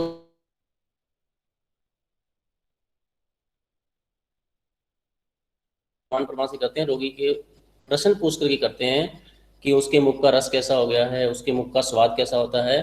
तो इसके बारे में भी जब हम हमारी चरक संहिता या सुश्रुत संहिता अष्टांग हृदय में जब लक्षणों को व्याधियों के लक्षणों को देखते हैं तो उसमें रोगी के मुख का जो स्वाद है वो अलग अलग व्याधियों में अलग अलग होता है, और वो हम रोगी से प्रश्न परीक्षा द्वारा पूछ करके जो है पूछना चाहिए, फिर हमें अनुमान लगाना चाहिए कि पेशेंट को कौन सी व्याधि हो सकती है। लाइक जैसे पित्त प्रकोप, हमारे पास कोई पेशेंट आया है जो कह रहा है कि मेरे मुख के अंदर अम्लास्यता है, मेरे मुख का जो स्वाद है वो खट्टा खट्टा सा लग रहता है, तो हम कह सकते हैं कि पित्त प्रकोप का रोगी हो सकता है। कटु रसता है तो पैथिक उदर का रोगी हो सकता है, पित्त प्रकोप का रोगी भी हो सकता है। कषाय आस्यता है तो हो सकता है इसको वातिक अरोचक हो, वातिक सर्दी हो। तिक्त आस्यता है तो पैथिक काश हो सकता है, पैथिक तृष्णा हो सकती है, रक्त वृद्धि हो सकती है। तो इस प्रकार से हम रोगी के मुख के स्वाद को जान करके रोगी का मुख का रस कैसा है उससे भी हम व्याधि को प्रश्न परीक्षा के द्वारा जो है प्रश्न पूछ करके फिर आप्तोपदेश प्रमाण के द्वारा उसकी पुष्टि करके हम व्याधि को डायग्नोज कर सकते हैं। इसी प्रकार आजकल जो हम हिस्ट्री शीट भरते हैं, हिस्ट्री शीट के अंदर यदि हम बात करें कि कौन कौन से पॉइंट आते हैं, जैसे हम बढ़ते हैं कि जो है अभी ऑक्यूपेशनल हिस्ट्री क्या है, जो है व्याधि कब से उत्पन्न हुई, तो पूरी की पूरी प्रश्न परीक्षा जो हिस्ट्री शीट को हम बात करते हैं, तो आचार्य सुश्रुत ने अपने 10वें चैप्टर में 10वें अध्याय में पूरी की पूरी हिस्ट्री शीट के बारे में वर्णन किया है कि किस प्रकार से रोगी से प्रश्न पूछने चाहिए। लिखा हुआ है कि प्रश्नेन च विजानियात, रोगी से प्रश्न पूछो। काल कि आपका ये व्याधि कब उत्पन्न हुई। जाति, आपकी जाति क्या है, जाति इति ब्राह्मण आदि जाति। साथ में आपको क्या चीजें साथ में हैं। आतंक समुत्पत्ति, आपकी व्याधि की उत्पत्ति कब से हुई। वेदना समुच्चय, वेदना कब बढ़ती है, वेदना कब कम होती है, वेदना कैसी होती है। बल, रोगी का बल कैसा है, आपकी अग्नि की स्थिति कैसी है। वात मूत्र पुरुषानाम प्रवृत्ति अप्रवृत्ति, वात मूत्र और पुरुष की प्रवृत्ति कैसी है, कम हो रही है, ज्यादा हो रही है। काल प्रकृष्ट, रोगी व्याधि कितने समय से आपको हुई है। जब हम इन सारी बातों को पूछते हैं तो ये प्रश्न परीक्षा के द्वारा, इसका समावेश किसमें किया गया है, प्रश्न परीक्षा में। और यदि मॉडर्न साइंस की बात करें तो मॉडर्न साइंस में जो हम केस हिस्ट्री भरते हैं, या आज को जो हम केस हिस्ट्री भरते हैं, उसमें ये सारी चीजें हम पेशेंट से पूछते हैं कि chief complaints with duration, history of present illness क्या है, हिस्ट्री ऑफ पास्ट इलनेस क्या है, फैमिली हिस्ट्री क्या है, personal occupational socio economic history क्या है। तो इन सारी की सारी जो परीक्षाएं हैं, हमारी जो पूरी पूरी हिस्ट्री शीट है, इन सबका समावेश प्रश्न परीक्षा के अंदर किया जा सकता है। अब बात आ रही है कि आप्तोपदेश प्रमाण की उपयोगिता क्या है। आप्तोपदेश प्रमाण, जैसे कि मैं पहले ही बता सका कि आप्तोपदेश प्रमाण तो क्या है, सभी प्रमाणों का मूल है। क्योंकि जब हमें किसी चीज का ज्ञान ही नहीं होगा तो हम प्रत्यक्ष और अनुमान के द्वारा किसकी परीक्षा करेंगे। जितने भी हमारे लिए आज आप्तोपदेश कौन है, जितने भी हमारे प्रीवियस रिसर्च स्कॉलर हैं, जितने भी टीचर्स हैं, जितने भी अथॉरिटीज हैं, वेद हैं, ग्रंथ हैं, जिन्होंने अपनी पूरी जिंदगी नॉलेज को इकट्ठा करने में लगा दी, वे आज हमारे लिए आप्त हैं। और किसी भी प्रकार के अनुसंधान की शुरुआत जो ज्ञान एग्जिस्टिंग नॉलेज जो है उसी से होती है, उसी को लेकर के फिर हम आगे बढ़ते हैं। क्योंकि जब हम रिसर्च स्टेप्स की बात करते हैं तो रिसर्च स्टेप के सबसे पहला पॉइंट क्या होता है कि एक तरह से पहले तो प्रॉब्लम को डिफाइन करो, search the problem and defining the problem, then review of related literature. सबसे पहले हमें लिटरेचर का अध्ययन करना चाहिए। एक जगह मिलता है कि हमारे लाइब्रेरी में बिताए गए 6 घंटे, 6 आवर्स इन दी लाइब्रेरी, हमारे लाइब्रेरी में बिताए गए 6 घंटे हमारे लेबोरेटरी में बिताए गए 6 महीने को बचा सकते हैं। यानी कि जो छात्र लाइब्रेरी के अंदर मेहनत करता है, शास्त्रों का अध्ययन करता है, अनुसंधान विभिन्न क्षेत्रों में क्या चल रहे हैं उनके बारे में अध्ययन करता है, तो भविष्य में अगर वो किसी एक नई चीज की शुरुआत करता है तो वो लेबोरेटरी के अंदर भी यदि जाता है तो वो अपनी जिंदगी के 6 महीने बचा सकता है। इस प्रकार आप्तोपदेश प्रमाण हम कह सकते हैं कि सभी प्रमाणों का मूल है। अब बता रही है कि आप्तोपदेश प्रमाण की क्लिनिकल इंपॉर्टेंस क्या है। तो आचार्य चरक लिखते हैं कि विमान स्थान में कि कोई भी जो व्याधि होती है, देखो इस पूरे श्लोक के अंदर पूरी की पूरी चरक संहिता का वर्णन कर दिया गया एक श्लोक के अंदर कि रोग को कैसे जानना चाहिए। रोगम एकम एवं प्रकोपनम एवं योनि एवं उत्थानम एवं आत्मानम एवं अधिष्ठानम एवं वेदम एवं संस्थानम एवं शब्द स्पर्श रूप रस गंधम एवं उपद्रवम एवं रति स्थान शय समन्वितम एवं उदरकम एवं नामानम एवं योगम प्रतिकारार्थ प्रवृत्ति प्रतिकारार्थ निवृत्ति। कैसे, लाइक नंबर 10, जैसे कि एवं प्रकोपनम कि व्याधि का प्रकोपन कैसे होता है। कह रहे हैं कि प्रकोपनम वायु रुक्षत्वादि हेतु, जैसे हम पढ़ते हैं कि रुक्ष लघु शीताकरा सूक्ष्म जलवनिराह पित्तम सस्नेहम तीक्ष्णोष्णम लघु विश्रम सरम द्रवम, कि वायु जो होते हैं रुक्ष आदि हेतुओं का सेवन करने से प्रकोपित होती है। तो हमें आप्तोपदेश इतना पता चलता है कि वात प्रकोपक कारण कौन से हैं, पित्त प्रकोपक जो है कारण क्या है, कफ प्रकोपक कारण कौन से हैं, एवं योनि की व्याधि जो है वो उसमें कौन से जो है मूल कारण क्या है, मतलब व्याधि का वाता है दोष है, पित्त दोष है, कफ दोष है, द्वंद्व है, सन्निपातज है, ये हमें शास्त्रों से पता चलता है। ऐसे ही एवं उत्थानम की व्याधि का मोड ऑफ मैनिफेस्टेशन क्या है, व्याधि का उद्गम स्थल क्या है। लाइक जैसे हम श्वास व्याधि पढ़ते हैं, रजसा धूम व्याताभ्याम शीत स्थानम्भू सेवनात्, रज का धूम का धूल का आदि का सेवन करने से श्वास व्याधि का प्रकोप होता है। तो हमें पता चलता है कि श्वास व्याधि का सेवन जो है मोड ऑफ मैनिफेस्टेशन इन चीजों का सेवन करने से होता है। ऐसे ही एवं आत्मानम व्याधि का स्वभाव कैसा है। जैसे हम शास्त्रों में पढ़ते हैं कि रोहिणी दारुण स्वभाव की होती है, यदि 3 दिन तक इसकी चिकित्सा न की जाए तो पेशेंट की मृत्यु भी हो सकती है। संन्यास व्याधि में रोगी की शीघ्र चिकित्सा करनी चाहिए, तो ये हमें शास्त्रों से पता चलता है। एवं अधिष्ठानम, रोगी का अधिष्ठान क्या है। हम पढ़ते हैं कि अधिष्ठान 2 होते हैं, एक तो होता है शरीर और एक होता है मन। जैसे कि ज्वर व्याधि में लिखा हुआ है शरीरो जायतो पूर्वम देहे मनसी मानसः, कि शारीरिक जो ज्वर है वो शरीर में और मानसिक ज्वर पहले मन में होता है, बाद में वो शरीर और मन को भी घेर लेता है। एवं वेदनम, किस व्याधि में किस किस प्रकार की वेदनाएं होती हैं। हम पढ़ते हैं शास्त्रों में तोद भी होता है, भेद भी होता है, ओष भी होता है, प्लोष भी होता है। तो किस किस व्याधि में किस किस प्रकार की वेदनाएं होती हैं, इसका वर्णन भी ग्रंथों में बहुत विस्तार से किया गया है। इसके अलावा एवं संस्थानम, व्याधियों में किस किस प्रकार के सिम्टम उत्पन्न होते हैं, तो इसके बारे में भी हम देखते हैं कि जैसे ज्वर व्याधि का संताप लक्षण है, तो अनेकों व्याधियों में जो है लक्षण बता रखे हैं कि किस किस प्रकार के लक्षण उत्पन्न होते हैं। एवं शब्द स्पर्श रूप रस गंधम, इस व्याधि का ये शब्द है, ये स्पर्श है, ये रूप है, ये रस है, ये गंध है। इस प्रकार की शब्द होती है, इस प्रकार का स्पर्श होता है, गंध होता है, रूप होता है, जो हमने प्रत्यक्ष प्रमाण में देखा। एवं उपद्रवम, व्याधि में किस किस प्रकार के कॉम्प्लिकेशन उत्पन्न होते हैं, जैसे कि हम पढ़ते हैं कि शोथ व्याधि में हिक्का भी होता है, श्वास भी होता है, काश भी होता है, तो इसका भी वर्णन हमारे शास्त्रों में किया गया है। इसके अतिरिक्त एवं वृद्धि स्थान क्षय समन्वितम, दोष वृद्धि के क्या लक्षण होते हैं, दोषों की क्षय के क्या लक्षण होते हैं, दोष जब स्वाभाविक अवस्था में होते हैं क्यों तो क्या लक्षण होते हैं, और जब तो इनके प्रभाव क्या होते हैं, किस प्रकार से व्याधि उत्पन्न करते हैं, इन सबका वर्णन जो है वो आप्तोपदेश प्रमाण की सहायता से हमें पता चलता है। एवं उदरकम यदि उत्तरकालीन फलम, किस व्याधि का उत्तरकालीन फल क्या होगा, इसके बारे में भी शास्त्रों में मिलता है। जैसे निदान अर्थकर व्याधियां, निदान अर्थकर व्याधियों में हम क्या पढ़ते हैं कि ज्वर के संताप से रक्तपित व्याधि की उत्पत्ति होती है, प्रतिशय से काश होता है, काश से क्षय होता है। तो इस प्रकार से उदरकम यानी कि उत्तरकालीन फल से भी हम व्याधि का पता लगा सकते हैं। एवं नामानम, व्याधि का नाम क्या है, नेम ऑफ द डिजीज, जैसे कि हम पढ़ते हैं कि रुजा वर्ण समुत्थान स्थान संस्थान नाम भेद से तो व्याधियां अपरिसंख्य प्रकार की हो सकती हैं। तो रुजा के भेद से जैसे हृदय प्रदेश में रुजा आ रही है तो हृदय जो हृदय शूल कह देते हैं, कटी में ग्रह हो रहा है तो कटी ग्रह कह देते हैं, रंग की बात करें तो पांडु व्याधि है, कामला है, कुंभ कामला है, अलीमक है। समुत्थान निदान की यदि हम बात करते हैं तो निदान के वैसे में जैसे हम कहते हैं मृतिका बक्ष निर्णय पांडु है इसको। लक्षणों की बात करते हैं तो लक्षणों के हिसाब से हम कह देते हैं कि इसको जो है छर्दी है, अरोचक हो रहा है। तो इस हिसाब से हम व्याधियों का नामकरण जो है हमारे शास्त्रों में विस्तार से किया गया है। अब योग, किस व्याधि में किस प्रकार से हम सम्यक योजना कर सकते हैं, उस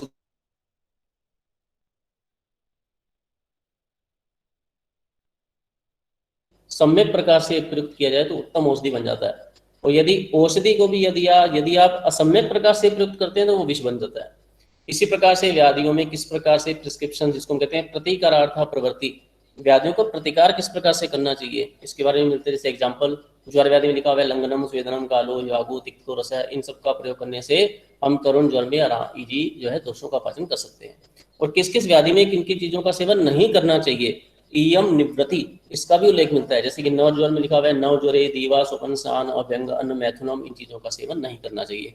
तो आप्तोपदेश प्रमाण की सहायता से हमें जो है व्याधि के लक्षण क्या है, शब्द क्या है, स्पर्श क्या है, इत्यादि सभी चीजों का विस्तार से वर्णन हमारे शास्त्रों में किया गया है। अब यदि हम बात करें क्लिनिकल इंपॉर्टेंस ऑफ उपमान प्रमाण की, जैसा कि मैंने आपको पहले ही बताया था कि आचार्य सुश्रुत ने जो है वो उपमान प्रमाण का विशेषतः जो है अपने शास्त्र में उल्लेख किया है पहले चैप्टर में ही। क्योंकि हम जानते हैं कि प्राचीन समय में गुरु शिष्य परंपराएं चलती थी, तो जब बच्चे गुरु के पास पढ़ने के लिए आते थे तो तीनों प्रकार के शिष्य आते थे, मतलब त्रिविध बुद्धि शिष्य आते थे, उत्तम बुद्धि वाले भी आते थे, मध्यम बुद्धि वाले भी आते थे और हीन बुद्धि वाले भी आते थे। तो जो हीन बुद्धि वाले शिष्यों को शास्त्र किस प्रकार से समझाया जाए, तो उसके लिए क्या है, इन्होंने उपमान प्रमाण का सहारा लिया। और यदि हम आयुर्वेद की बात करते हैं तो जैसे चरक संहिता की बात करें तो चरक संहिता के विमान स्तन के 8वें अध्याय में क्या लिखा हुआ है कि अत उपम्यम नाम यद अनियन अन्यस्य सादृश्यम अधिगत्य प्रकाशनम यथा दंडेन दंडकस्य धनुषा धनुषमस्य ईश्वासेन आरब्धस्य, यानी कि एक प्रसिद्ध वस्तु का सादृश्य देकर के परस्पर में किसी दूसरी अप्रसिद्ध वस्तु का ज्ञान करवाए जाने को उपमान प्रमाण कहते हैं। जैसे दंड से दंडक रोग को समझना, धनुष से धनुषतम रोग को समझना। तीसरा एग्जाम्पल लिखा हुआ है बाण चालक से आरोग्य देने वाले वैद्य को समझना चाहिए। अब जो तीसरा जो एग्जाम्पल दिया हुआ है वो मुझे ऐसा लगता है कि यहाँ पर आचार्य की जो दृष्टि है वो उपमान प्रमाण से हट करके उपमा अलंकार की तरफ चली गई। अलंकार जब किसी भी काव्य में, पहले क्या होता था कि जो अलंकार प्रयुक्त किए जाते थे काव्यों के अंदर, काव्य को सुंदर बनाने के लिए, काव्यों को जब पढ़ते हैं तो रुचिकर बनाने के लिए, तो आचार्य चरक ने जब उपमान प्रमाण की बात की है तो उन्होंने उपमान प्रमाण के साथ साथ एक उपमा अलंकार का प्रयोग भी अपने शास्त्रों को एक रुचिकर ढंग से प्रस्तुत करने के लिए, ताकि शास्त्र को पढ़ते वक्त थोड़ा सा अच्छा लगे, उसके लिए भी उन्होंने उपमान प्रमाण का प्रयोग किया। अब हम पढ़ते हैं कि इसकी क्लिनिकल इंपॉर्टेंस क्या है। जैसे कि हम पढ़ते हैं कि सिद्धमुख पुष्प में लिखा हुआ है कि त्वचा कैसी जाती है, अलाबु पुष्प बरनी। अब अलाबु का पुष्प कैसा होता है और सिद्धमुख पुष्प में त्वचा कैसी होती है, इससे हम इजीली समझ सकते हैं कि उपमान प्रमाण की क्या उपयोगिता है। जैसे लिखा हुआ है चर्म पुष्प में त्वचा कैसी होती है, चर्माख्यम बहलम हस्ती चर्मवत। तो हाथी का जो है हस्ती चर्म कैसी होती है, चर्म पुष्प में त्वचा कैसी होती है। कफच में लिखा हुआ है मधुपम मूत्रम, मूत्र कैसा होता है, मधु के समान। तो मधुपम मूत्र कैसा होता है, मधु कैसा होता है, इजीली समझा जा सकता है।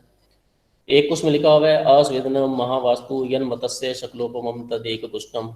मत्स्य शकलोपमम त्वचा हो जाती है, तो इजीली इसको एक कुछ को समझा जा सकता है। मंडल कुछ में कैसा, दद्रु कुछ में त्वचा कैसी होती है, मंडल के समान, तो इजीली समझा जा सकता है। इस प्रकार से उपमान प्रमाण की सहायता से हम आसानी से व्याधियों का सादृश्य कर करके किसी वस्तु विशेष के साथ व्याधि को इजीली डायग्नोस किया जा सकता है। अब यदि बात करते हैं हम युक्ति प्रमाण की, युक्ति प्रमाण के बारे में यदि हम देखें तो जब हम पढ़ते हैं परादिगुण, तो परादिगुणों में लिखा हुआ है कि 10 परादिगुण बताए गए जिसमें एक युक्ति प्रमाण भी है। वहाँ लिखा हुआ है युक्तिश्चय योजना या तो युज्यते। युक्ति किसको कहते हैं, योजना को कहते हैं। और वहाँ लिखा हुआ है चिकित्सा में सिद्धि के लिए आवश्यक गुण है, यानी कि चिकित्सा में सिद्धि के लिए आवश्यक गुणों की बात करें तो वहाँ पर भी युक्ति का उल्लेख है। और युक्ति प्रमाण आचार्य चरक की हम पढ़ते हैं कि मौलिक देने इसकी चिकित्सा में सबसे अधिक उपयोगिता है। अब बात आ रही है कि आचार्य जो चक्रपाणी कहते हैं कि दोष आदि को जान करके जब हम औषधि की समीचीन कल्पना करते हैं कि इस दोष में इन दोषों का प्रकोप हुआ होगा, इस प्रकार से संप्राप्ति घटित हुई होगी और इस प्रकार से इसमें औषधि देनी चाहिए, इस पूरी की पूरी समीचीन जो कल्पना को हम क्या कहते हैं, युक्ति कहते हैं। और कल्पना वही जो है युक्ति अच्छी मानी जाती है, यानी कि वही कल्पना योगिकी जिसको कहते हैं, युक्ति किसी कहते हैं जो कल्पना योगिकी होती है, यानी कि जो योगिकी मैंने साथ में कह सकते हैं कि जो कल्पना सही हो, जो कल्पना श्रेष्ठ हो, वही युक्ति मानी जा सकती है। अयोगिक यदि कल्पना करते हैं किसी प्रकार की तो उसे युक्ति नहीं कहा जा सकता। जैसे कि पुत्रो अपि अपुत्रवत, जैसे कि हम कहते हैं कि पुत्र का व्यवहार भी यदि अच्छा नहीं होता तो हम कहते हैं कि जो है ना वो पुत्र नहीं है। ऐसी ही युक्ति वही अच्छी मानी जाती है जब हम सम्यक प्रकार से किसी वस्तु को योजित करते हैं, किसी प्रकार से योजना करते हैं। अब चिकित्सा में महत्व देखें तो देखो क्या लिखा हुआ है, मात्रा काल आश्रय युक्ति सिद्धि युक्तो प्रतिष्ठिता, यानी कि युक्ति मात्रा और काल पर आश्रित होती है। यानी कि यदि हम किसी मेडिसिन का प्रयोग करना चाह रहे हैं तो हमें दो बातों को ध्यान रखना बहुत जरूरी है। एक तो मात्रा, कितनी मात्रा में उसको हम औषधि को दे रहे हैं, और एक किस काल में दे रहे हैं। यदि हम मात्रा को भी ध्यान में रखते हैं और काल को भी ध्यान रखते हैं, जो 10 औषध काल बताएंगे उसको भी ध्यान में रखें और मात्रा को भी ध्यान में रखें, अगर उसको युक्ति लगा करके यदि हम औषधि को देते हैं तभी हम एक सफल चिकित्सक बन सकते हैं। इसलिए कह रहे हैं कि द्रव्य का ज्ञान रखने वाले वैद्य से अच्छा युक्ति का ज्ञान रखने वाला चिकित्सक माना जाता है, कि जो युक्ति पूर्वक औषधियों का प्रयोग करते हैं। कहा गया कि अनेनोपदेशे नानस्दिभूतम जगति किंचित द्रव्यम उपलब्धे ताम ताम युक्तिमर्थम चैतम तम प्रेत्य, यानी कि संसार में ऐसा कोई भी द्रव्य नहीं है जो औषधि ना हो, लेकिन उसके लिए दो फैक्टर होने बहुत जरूरी है, एक तो युक्ति और एक अर्थ। युक्ति रीति चक्रपाणी कह रहे हैं युक्ति इति योजना, यानी कि आप किस प्लानिंग से उसको प्रयोग कर रहे हैं, किस योजना पूर्वक आप कैसे उसको दे रहे हैं, आप क्या योजना बना के दे रहे हैं। और अर्थ इति प्रयोजनम, आपका प्रयोजन क्या है उसको देने का। यदि आपके पास युक्ति और अर्थ ये दो चीजें हैं तो इस संसार में ऐसा कोई भी द्रव्य नहीं है जो औषधि ना हो, आप समस्त द्रव्यों को औषधि के रूप में प्रयोग कर सकते हैं। इसीलिए युक्ति विपाश्य औषधि का उल्लेख मिलता है कि आहार औषध की जो है द्रव्यों की जो योजना है वही क्या है, युक्ति विपाश्य चिकित्सा है। और जब हम पढ़ते हैं कि मथ्य मंथन मंथान संयोगाद अग्नि संभवा, कि युक्ति युक्ता चतुष्पाद संबद्ध व्याधि निर्वाणी, की जब हमारे पास चतुष्पाद हैं, चिकित्सक भी है, परिचारक भी है, औषधि भी है, रोगी भी है, लेकिन वे यदि युक्ति युक्त नहीं है तो कभी भी व्याधि ठीक नहीं हो सकती। यानी कि चतुष्पाद के होने पर भी अगर वे युक्ति युक्त होंगे तभी वे व्याधि को दूर करने में समर्थ हो सकते हैं।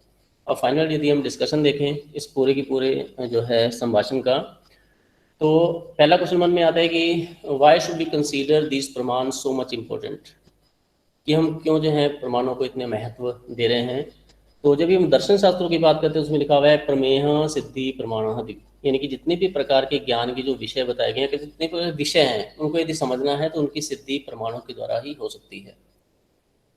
चक्रपाणी इसी बात को क्या कहते हैं कि परीक्षते व्यवस्थाप्यते वस्तु स्वरूपों मन्येति परीक्षा प्रमाणानि, यानी कि जिस प्रक्रिया के द्वारा वस्तु के यथावत स्वरूप, वस्तु की यथावत स्थिति का ज्ञान होता है, इस पूरी की पूरी प्रक्रिया को हम परीक्षा या प्रमाण कहते हैं। इसलिए प्रमाणों की उपयोगिता है। Whether these pramana are useful in all the disciplines of knowledge or medical sector only? No. Equally useful for all the disciplines. सभी में ये आवश्यक है और ये साइंटिफिक तो है ही। इसके अलावा why we find so many प्रमाण, इन प्रमाणों की आवश्यकता जो हम कहते हैं क्यों इतने अधिक प्रमाणों की आवश्यकता पड़ी। तो जैसे हम पढ़ते हैं कि हमारे आस्तिक दर्शन भी हैं, दर्शनों की बात करें नास्तिक दर्शन भी हैं, तो सभी दर्शनों ने अपने अपने हिसाब से प्रमेयों की सिद्धि के लिए कहते हैं यथार्थ ज्ञान की प्राप्ति के लिए उनको जिन जिन प्रमाणों की आवश्यकता थी उन्होंने उन प्रमाणों को अपने ग्रंथों में समावेश किया। और आयुर्वेद की बात करें तो आयुर्वेद में तो आप्तोपदेश प्रमाण जो है वो प्राइमरी एविडेंस है ही, हमारे जो शास्त्र है वो हमारे लिए प्राइमरी एविडेंस हैं। प्रत्यक्ष प्रमाण की सहायता से भी हम जो है विषयों का ग्रहण करते हैं, लेकिन प्रत्यक्ष प्रमाण के अपने कुछ कहते हैं कि बाधक कारण है, जिसकी वजह से हम कहते हैं कि प्रत्यक्षम ही अल्पम अनल्पम ही अप्रत्यक्षम अस्ति। इसके लिए हमें अनुमान प्रमाण की आवश्यकता पड़ती है। और आजकल के साइंस में यदि हम देखें तो प्रत्यक्ष प्रमाण का दायरा तो बढ़ता ही चला जा रहा है, जैसे कि ऑप्टिकल माइक्रोस्कोप आ गए। आजकल हम क्या करते हैं, लंग्स की, हार्ट्स की, बाउल सब साउंड सुन सकते हैं स्टेथोस्कोप से, सीटी स्कैन करवा सकते हैं पेशेंट का, एमआरआई करवा सकते हैं। तो प्रत्यक्ष प्रमाण का दायरा आज के तो जो है प्रत्यक्षम अल्पम की बजाय उल्टा श्लोक हो गया कि प्रत्यक्ष का दायरा बढ़ता जा रहा है, अनुमान कम होता जा रहा है। अब अनुमान प्रमाण केवल उसी एरिया को कवर करता है जहां पर हमारा प्रत्यक्ष प्रमाण नहीं पहुंच पाता। तो युक्ति प्रमाण की चिकित्सात्मक उपयोगिता जैसे कि अभी मैंने वर्णित की है वो है। अब चेष्टा प्रमाण जो है, देखो चेष्टा प्रमाण भी जो है दर्शनों में मिलता है।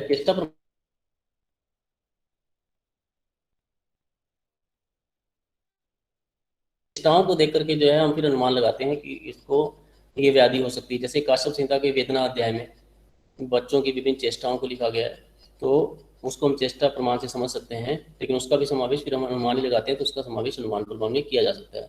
इतिहास जो प्रमाण है वो तो आप्तोपदेश प्रमाण के अंदर उसका है समावेश होता है। ऑल दी प्रमाण आर क्लिनिकली इंपॉर्टेंट बट आप्तोपदेश प्रत्यक्ष अनुमान जो है वो है मेजर एरिया ऑफ एप्लीकेशन। सबसे ज्यादा उपयोगिता आप्तोपदेश प्रमाण की है, प्रत्यक्ष और अनुमान प्रमाण की है। आजकल के परिप्रेक्ष्य में यदि अनुमान प्रमाण का और देख लें तो नए नए रास्ते आ गए, जैसे एपिगार स्कोर। एपिगार स्कोर से हम देख लेते हैं कि बच्चा हेल्दी है या नहीं है, उसकी स्कोरिंग के हिसाब से अनुमान लगा लेते हैं कि बच्चा हेल्दी है। ग्लैक्सो-कोमा स्केल आ गया न्यूरोलॉजिकल स्केल के लिए, इससे भी अनुमान लगा लेते हैं कि जो कॉन्शियसनेस कितनी है, तो उससे हमें पता चल जाता है न्यूरोलॉजिकल स्केल से अनुमान। अब कंक्लूजन की यदि हम बात करें तो प्रमाण विज्ञान यदि subject matter of all the discipline, यानी कि सभी शास्त्रों में प्रमाण विज्ञान की उपयोगिता है। It is discussed in Vedic literature to philosophy, spiritual and religious to medicine, politics to ethics and so on, यानी कि कोई भी क्षेत्र से छूटा हुआ नहीं है। प्रयोजनम अनुदिश्य मंदोपि न प्रवर्तते, यदि इसकी उपयोगिता ना होती तो जैसे कि चक्रपाणी कहते हैं कि यदि ये प्रयोजन रहित होता तो प्रयोजन रहित विषयों में तो जो मूर्ख व्यक्ति होता है यानी कि जो मंद व्यक्ति होता है वो भी प्रवृत्त नहीं होता, बल्कि आचार्यों ने तो पूरा का पूरा विषय वर्णन कर डाला। और मैंने इसके अलावा प्रमाण जो हैं वो क्या हैं, साधन हैं जिसकी सहायता से हम सब प्रमेयों की सिद्धि कर सकते हैं। Then I would like to stop my talk without the quote. मैंने यहाँ जो कुछ भी कहा है वो कुछ भी आगम से वर्जित नहीं कहा, आप्तोपदेश प्रमाण का सहारा लेते हुए अपने विषय को वर्णित किया है। अंत में मैं अपनी वाणी को यहीं विराम देता हूँ और बहुत बहुत धन्यवाद देता हूँ आदरणीय हेतल मैम का कि मैम ने मुझे अपनी बात को रखने का मौका दिया और आपने गंभीरता से मेरे इस व्याख्यान को सुना। आपका बहुत बहुत धन्यवाद।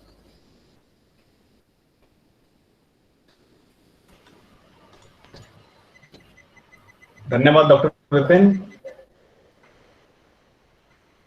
मुझे लगता है कि अभी जितने भी स्टूडेंट्स और फैकल्टी जो अभी तक प्रमाण को हम लोग एक थ्योरेटिकल नॉलेज या थ्योरेटिकल एक एस्पेक्ट समझ के बच्चों को, और बच्चे भी इसको सिर्फ एक पेपर में पास होने के लिए ऐसे पढ़ते थे, और उसका आज के लेक्चर के बाद उनकी अप्रोच प्रमाण को समझने के लिए बदल जाएगी। जैसा डॉक्टर विपिन ने डिटेल्ड रेफरेंसेस के साथ उसका क्लिनिकल इंपॉर्टेंस हर प्रमाण का, और वाई प्रमाणास are given so much importance in Ayurveda, ऐसा विषय को बहुत सरलता से और एप्लीकेशन पार्ट भी इस तरीके से समझाया कि फर्स्ट ईयर का स्टूडेंट भी इसको एक क्लिनिकल एस्पेक्ट संहिता का समझकर और इसको आगे समझने के लिए या पढ़ने के लिए प्रेरित होगा।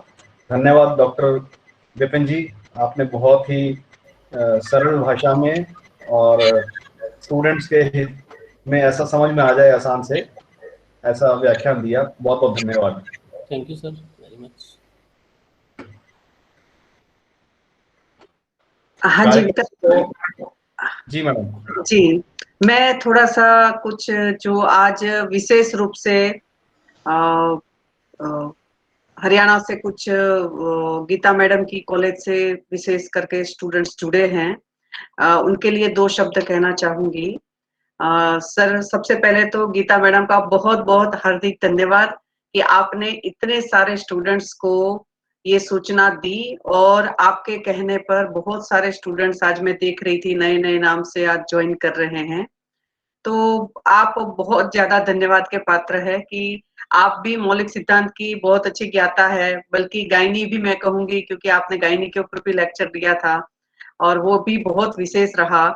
तो आपने ज्ञान की महत्ता को समझते हैं, इसलिए आपने अपने कॉलेज के स्टूडेंट्स को भी इसके लिए प्रेरित किया। तो सबसे पहले आपका बहुत-बहुत विश्व आर्य परिषद की ओर से धन्यवाद। और दूसरा मैं डॉक्टर विपिन का बहुत हार्दिक धन्यवाद करती हूँ कि आपने जैसे हमारी बात हुई थी और जैसे आप मेरे सामने ही यहाँ पीजी स्कॉलर भी रहे, पीएचडी स्कॉलर भी रहे, तो सच में जब आप में प्रतिभा जो दिखती थी, वही चीज़ आपने आज प्रेज़ेंटेशन में भी दी है और आप बहुत अच्छी तरह से विषय को वर्णन किया है और इसके लिए मैं विश्व आर्य परिषद की ओर से आपका हार्दिक धन्यवाद करती हूँ कि आपने ये विषय यहाँ रखा और फर्स्ट ईयर के स्टूडेंट्स को खासकर कई बार प्रमाण, तंत्र युक्तियाँ और ऐसे विषय पढ़ते हुए ऐसा लगता है कि डॉक्टर बनने आए थे और ये क्या पढ़ रहे हैं, है ना? समवायी, असमवायी कारण और सामान्य विशेष। तो मैंने इसीलिए चैट बॉक्स में भी लिखा था कि सच में एक अच्छे चिकित्सक बनने के लिए ये सारे विषय बहुत ज़्यादा ज़रूरी है। तो मैं आज आपको वही विषय सभी स्टूडेंट्स को संबोधित करके कह रही हूँ कि जो चीज़ मेरे टीचर्स ने मुझे कभी बीएमएस फर्स्ट ईयर में कही थी कि इस शास्त्र को लगन से, मेहनत से, ईमानदारी से पढ़ने की आवश्यकता है। आप अपने आप को आधुनिक समय में जो भी ज़रूरी ज्ञान विज्ञान है, उसमें कहीं भी कमतर नहीं पाओगे। आपको हर एक चीज़ अव्वल मिलेगी और युगों से चली आ रही है, तब भी वो अव्वल मिलेगी। तो ये सच में बहुत अच्छा प्रयास था। मैं समझती हूँ कि बीएमएस प्रथम वर्ष के छात्रों को ये ज्ञान बहुत ज़्यादा उपयोगी रहेगा। उनको हर एक श्लोक पढ़ते हुए या उसका वर्णन पढ़ते हुए आपकी कही हुई और मॉडर्न के साथ कोरिलेशन करके कही हुई बातें याद आएगी। इवन मैं सोचती हूँ कि रोग विकृति विज्ञान के बच्चे भी अगर बैठे होंगे इसमें तो उनको भी वो बहुत अच्छी लगेगी कि जब हम मॉडर्न की हिस्ट्री टेकिंग लेते हैं तो बड़ा शानदार लगता है।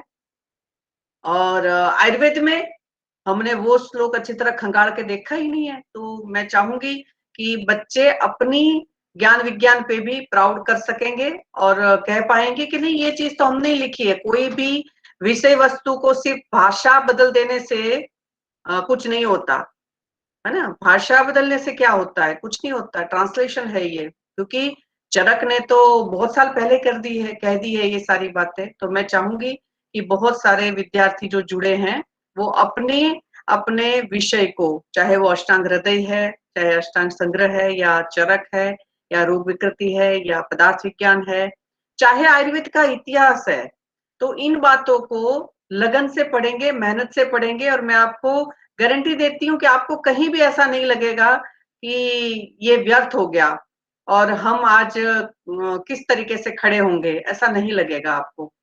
और दूसरा, इस व्याख्यानमाला के बारे में भी मैडम ने मुझे बताया कि मैं आपसे 2 शब्द कहूँ। तो इसके लिए मैं कहना चाहती हूँ कि ये व्याख्यानमाला 21 नवंबर 2015 से शुरू है। कोविड के समय में इसको हमें कुछ क्वारंटाइन वगैरह थी, मैं तो ये ऑनलाइन करना पड़ा और आज इसी ऑनलाइन को लेते हुए मैं आप इतने सारे पूरे भारत भर में अलग-अलग जगह पे जुड़े हुए लोगों से मिल रही हूँ और मुझे ये बहुत ही अच्छा लग रहा है कि मुझे स्पीकर्स भी वरना इतने ज़्यादा नहीं मिल पाते और इतने सारे श्रोता भी नहीं मिल पाते।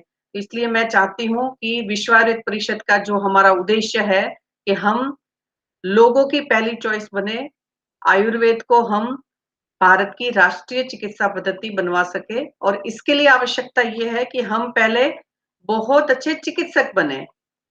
और मुझे लगता है कि जो एक सबसे बड़ा स्पार्किंग और सबसे बड़ा जुनून रहता है वो तो 12th करते ही आने वाले बीएमएस फर्स्ट ईयर के बच्चों में रहता है, सबसे अधिक रहता है कि भी अच्छा कुछ कर दिखाना है, अच्छा हम डॉक्टर बनने आए हैं।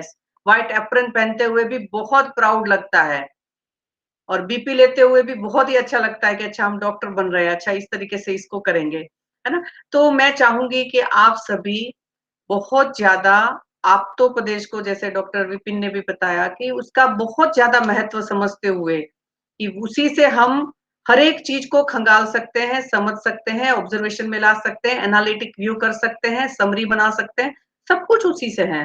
तो हम उसको अच्छी तरह से ईमानदारी से पढ़ेंगे।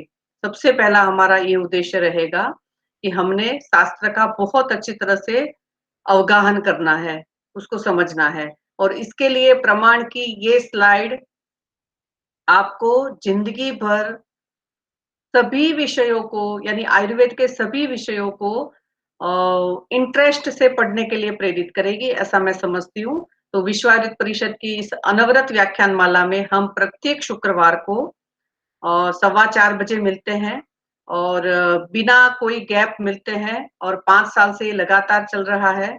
और मैं चाहती हूँ कि आप सभी, भारत का और आयुर्वेद का भविष्य है। आप अगर अच्छी तरह से पढ़ेंगे तो हम समाज में बहुत अच्छी तरह से ऊंचा सिर करके जा सकते हैं कि ये हमारे स्टूडेंट है। और आप देखिए कि बहुत अच्छी तरह से समाज में प्रतिष्ठा, कीर्ति, नाम और यश सब कुछ है उनके पास। तो ये हमारे लिए बहुत ज्यादा आनंद का विषय रहेगा। इसलिए मैं चाहती हूँ कि आप यहाँ आयुर्वेद में बिल्कुल सही जगह पे आए हैं। अगर कोई दुविधा है, अगर अभी भी ऐसा लग रहा है कि ये सही निर्णय नहीं है या लिया तो अब देखते हैं थोड़े दिन करके, है ना, ऐसे बहुत सारे विचार रहते हैं। उन सभी को संशय, शंका, भ्रांति और भ्रम को निकाल दीजिए। ये बिल्कुल ठीक नहीं है कि जब हमने एक रास्ता चुन लिया ना, तो अब हमें नहीं इंजीनियर बनना है, नहीं हमने वकील बनना है, नहीं अपने ये करना है। हमारी पूर्ण निष्ठा आयुर्वेद के लिए होनी चाहिए, जैसे हम किसी के लिए चाहते हैं। तो इसी तरीके से हमारी भी पूर्ण निष्ठा यहाँ होनी चाहिए। कभी ऐसे ही शब्द मुझे मेरे टीचर ने कहे थे और तभी भी उन्होंने यही आह्वान किया था कि आगे आइए और इसको बहुत अच्छी तरह से पढ़िए। और मैं भी आपको आज यही कह रही हूँ कि आइए हम सब साथ में बहुत अच्छी तरह से पढ़ते हैं। आप में से किसी को भी कोई विशेष विषय, विशेष स्पीकर से भी समझना हो, सुनना हो, तो आप मुझे सजेशन दे सकते हैं।